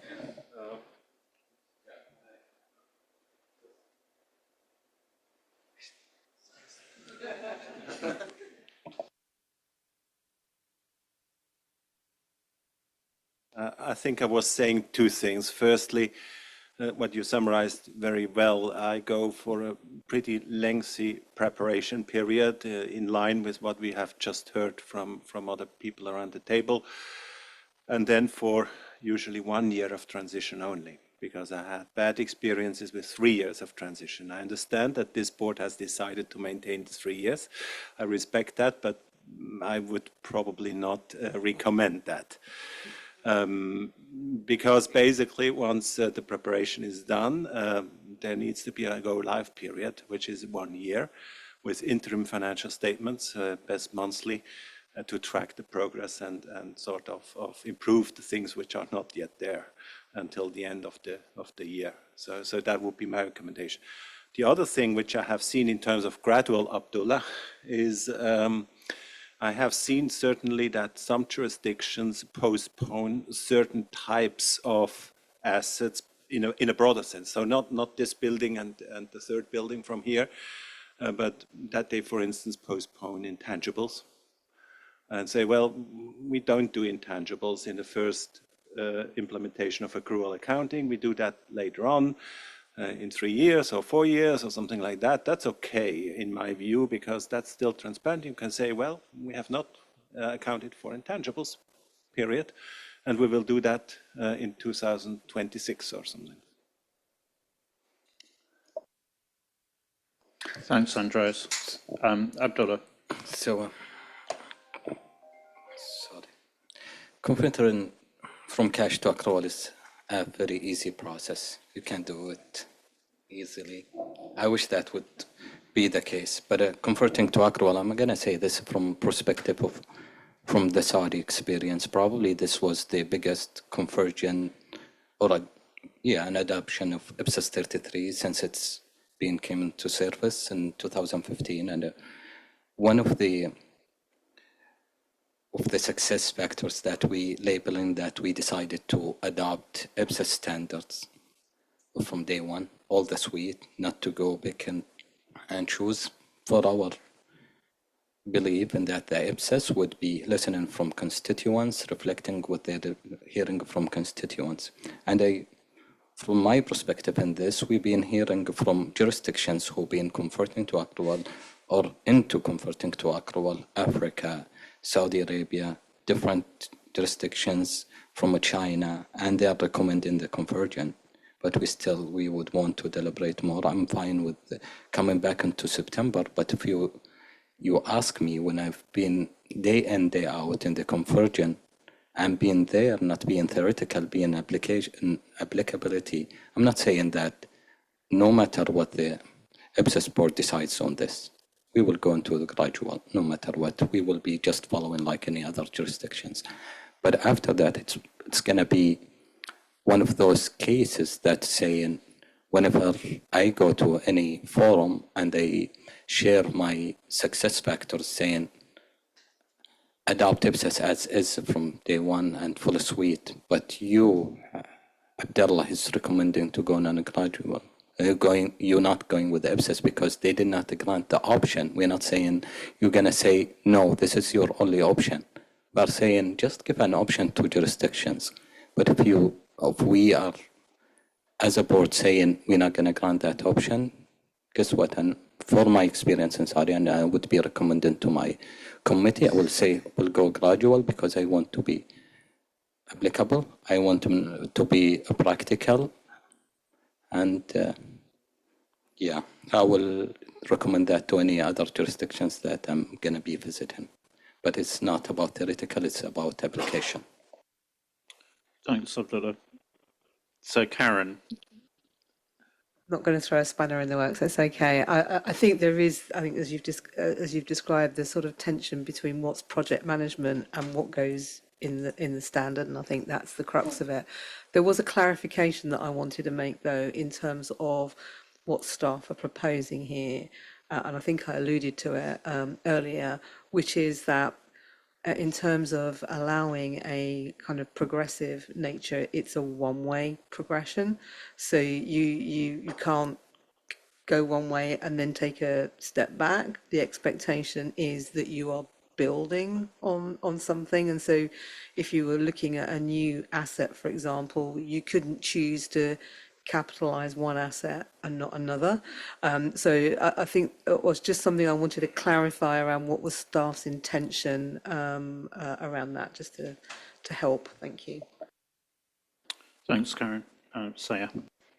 Yes, so paragraph AG 19 states that when you are adopting any of the new accounting policies under IPSAS 19, you have to be doing them in accordance with IPSAS. So you have to be moving towards IPSAS adoption. You couldn't, if you're going to choose to do this for your buildings, then you have to apply it to all your buildings. You can't just pick and choose. And we reiterated that in paragraph AG 57 as well. So you have to be applying this, making your accounting policy, applying it class by class, and you have to be moving towards IPSAS adoption. You couldn't go backwards and say halfway through, no, we don't want to do this anymore. So the AG 19. AG 19, yes.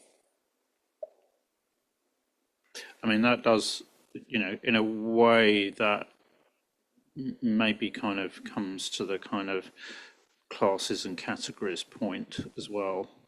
That, so. Yes, AG 19 does say that you have to do it on a classes and categories basis, and so does AG 57, which is the new paragraph that we've added for gradual recognition.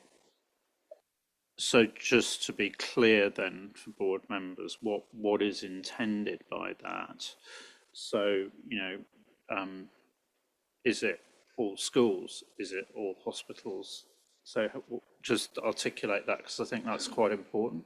So you'd have to determine what is your accounting policy, say for PP&E. So up front, you're going to determine what's my accounting policy for, say, buildings. What's my amortization method? Am I going to use straight line? Am I going to use declining balance? What's my useful life going to be? How am I going to assess useful life? You'd have to determine your accounting policy first for each class of asset. And then if you're deciding to do the gradual approach, you have to apply that accounting policy to each asset as you have the information required. So for your buildings, once you get that valuation report back and you have the measurement amount, then you need to record that building on the books at that point in time. You couldn't just hold on to the valuation forever and say, I'm not going to put this on the books. That's the intent behind the standard. Okay. So just to be clear then, what you're not saying is, right, all schools have to go on each, in a given year. It's on a gradual approach. I just think it's just useful to kind of make sure that we all understand that. Yeah. Okay. Renee. Yeah, I reread AG 19 and 57, and I still have a hard time to see this coming out because it stops at by category, by class or by category. So I understand what you just said, that it's the accounting policies that are set for the class or the category, but the gradual approach can be applied to individual items within the category. So maybe it's coming out in the illustrative example, and that's where I'm going next. But I find in 19 and 57, it's not that crystal clear, and maybe this is a source of confusion. I don't. Okay, thanks, Renee. I mean, I think actually it's the fundamental. What are we trying to do here? Are we trying to sort of allow for the project management approach within the standard, which from a conceptual point of view doesn't work, and that's essentially the argument that we're having, really.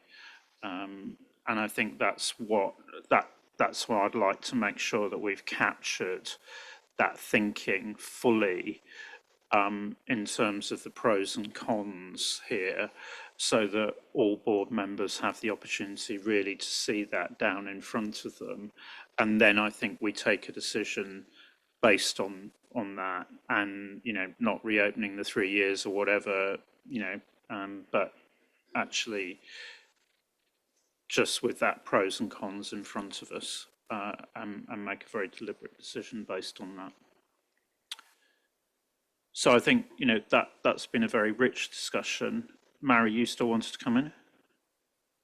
One more thing I would like to talk about the Japan has greatly suffered by the great earthquakes in East Japan, and so at that time we had a central government balance sheet.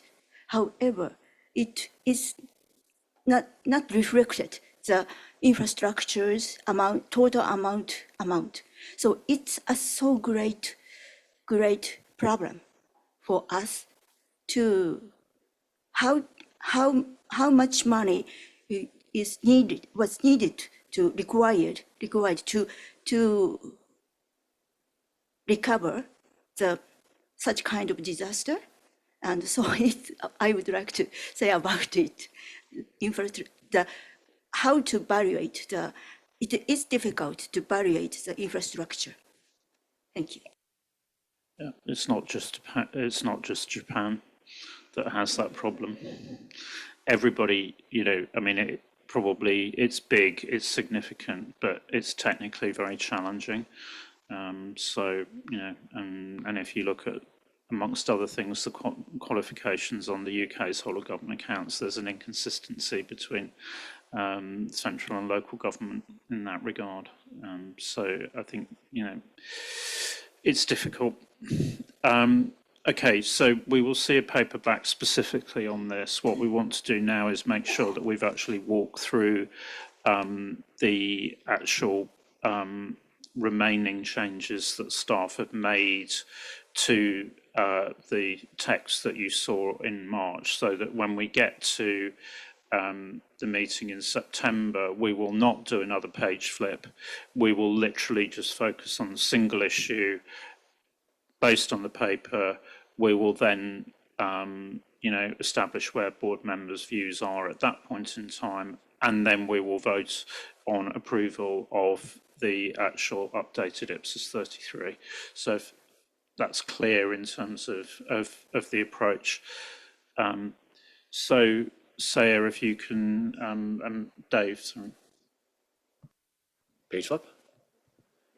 Yeah, so if we can now move into the updated document, and Dave, if you can lead us through, and obviously, you know, there are sections in there that we will not cover now because they relate to the gradual recognition point. We will come back to those. So we'll have a paper which covers specifically the issues evaluated on the basis of the discussion we've had today, alongside the changes that would be made if the board decides to proceed with that.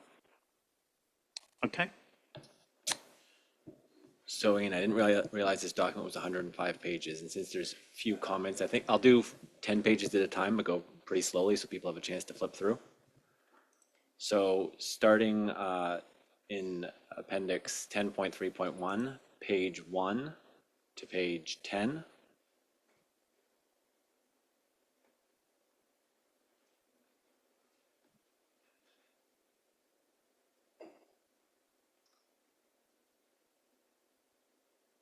Page 11 is the last page of the standard before we move into Appendix A.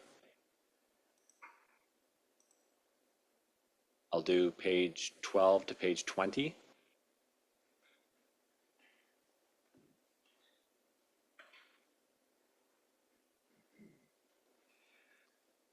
Page 21 to page 30.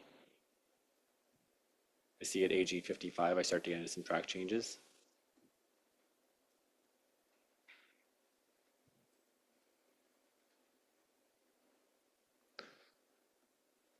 Page 31 to page 40.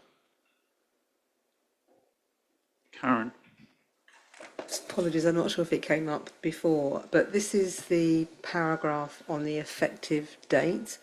I'm still struggling why it refers to January 1, 2017. So maybe that can be clarified because it says earlier application. Sorry, which paragraph are you on? Sorry, 63C on page 40.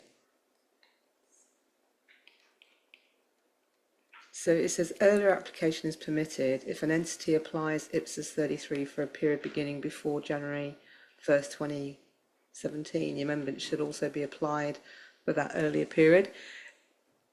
That obviously relates to when IPSAS 33 was first issued. 63C on page 40. So amendments to IPSAS 2 on page 40,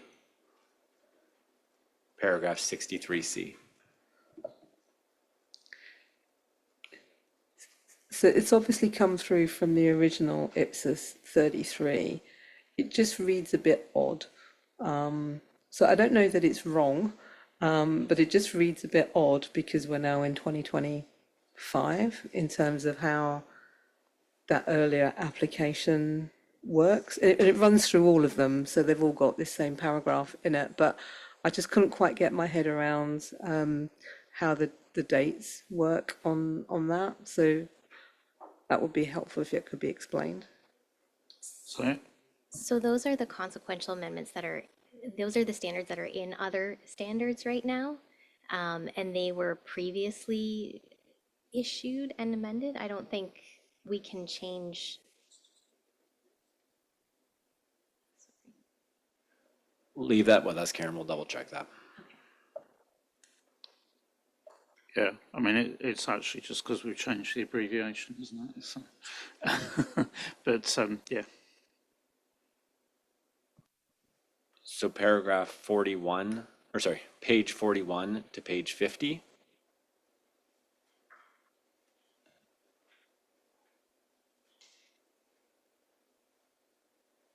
Page 51 to page 60.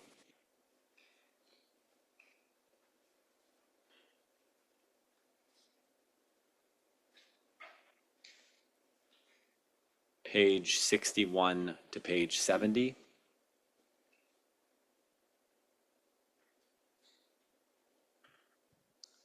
Page 71 to page 80.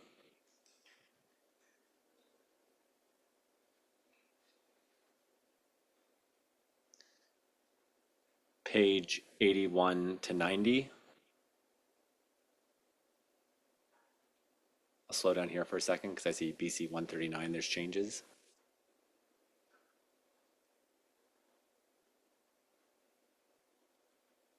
Page 91 to 100.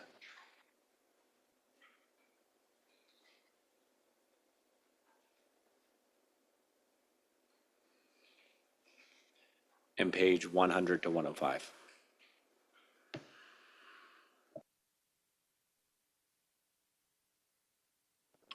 Okay, just to check whether there is any final comments in case anybody was sort of behind in terms of the groups of pages.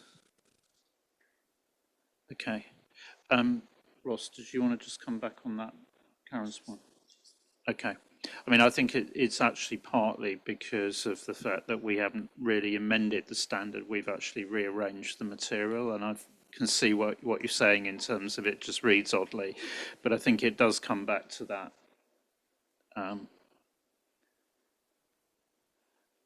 Okay, so I think that does clear through all the remaining points then of substance, other than that one single issue which we will bring back. And so, as previously advertised, we'll have a paper on that which brings together the arguments we've heard today, together with the relevant changes in drafting.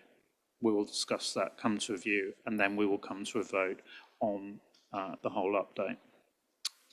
Okay? Good. So we are now ahead of schedule this afternoon. The remainder of the afternoon is due to be used for task force and collaboration time. Also, members have some homework to do in terms of the remaining changes from, in terms of the measurement final pronouncement. And I think, Agostina, I think I'm right, you've had the final discussions on those, have you? Okay, so Dave, when's that going to come round then? So we've written the email and the document's almost finalized. You'll get it before 3 o'clock, so before the afternoon breaks, you'll have the collaboration time to look at it. Okay, so in terms of the couple of issues then, Ross, do you want to just talk to that? Sure. So there's the planned measurement discussion that I'm being told those who are participating will get to see the new IPSASB office.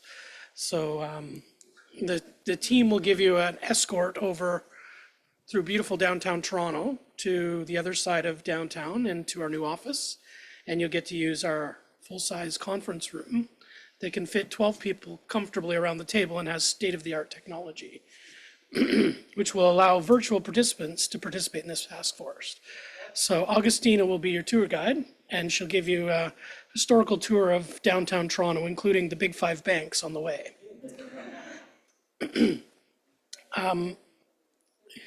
And that is on the strategic way forward on IPSAS 31. That's correct. That's IPSAS 31, strategic way forward.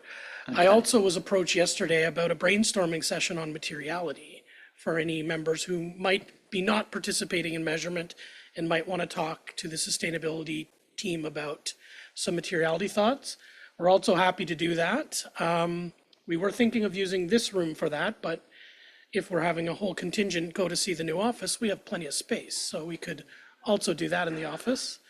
And we'll be having a short navigating IPSAS discussion with one of the members and a virtual tour. So I'll also be going to the office with anybody who wants to join us there. So that's in terms of collaboration time. For those of you who want to participate in that, we'll meet in the foyer maybe 5 minutes after we close. And again, we'll do the guided tour of downtown Toronto and see all the cultural landmarks along the way before we go and talk about accounting. And then, Leah, we have drinks here this evening. I've got that announcement too. Okay. So I wanted to get through the business before I talked about the fun for the day. So we will have a social event here tonight, again in the beautiful Ontario Bar Association. So please come back here for 5 p.m. sharp. Casual dress is encouraged, but business casual is okay as well. I'll be attending with just a tie removed because I don't have casual clothes. If you bring your IPSASB pin, you get a free drink. If you don't have your IPSASB pin, we can probably find you one and you'll get a free drink anyway. So yeah, I think that's it for social announcements. And please come back for the social though. Leah's put a lot of work into it. I know with the gap, sometimes we lose people, but the socials are all a lot of fun. And we really want to make sure everyone enjoys it. So please come back. And is this space available if members want to use it as well? The space is available for the balance of the afternoon. You can use this space here, no problem at all, and for working. And yeah, so please don't hesitate. We have the space till 5. At 5 o'clock, it's going to get probably a little more exciting in here, so you won't be able to work anymore because there'll be a social going on. So.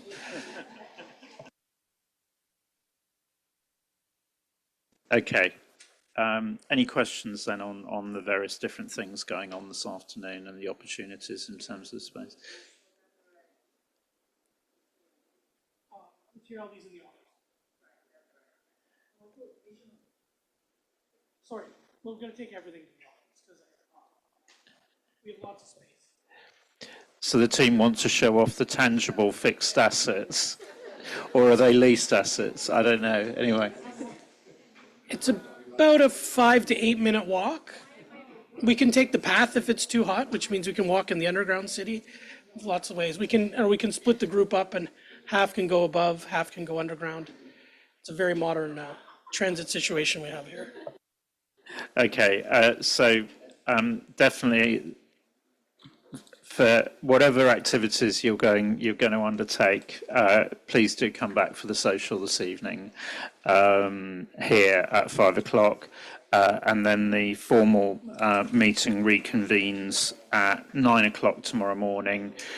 The first item will be we will then vote on the updated measurement pronouncement, and then we will move into the substantive discussion in terms of presentation of financial statements. So the agenda will move forward as already advertised. Okay. Anything else on logistics? Everybody clear on logistics and so on? Okay, good. Thanks very much, everyone.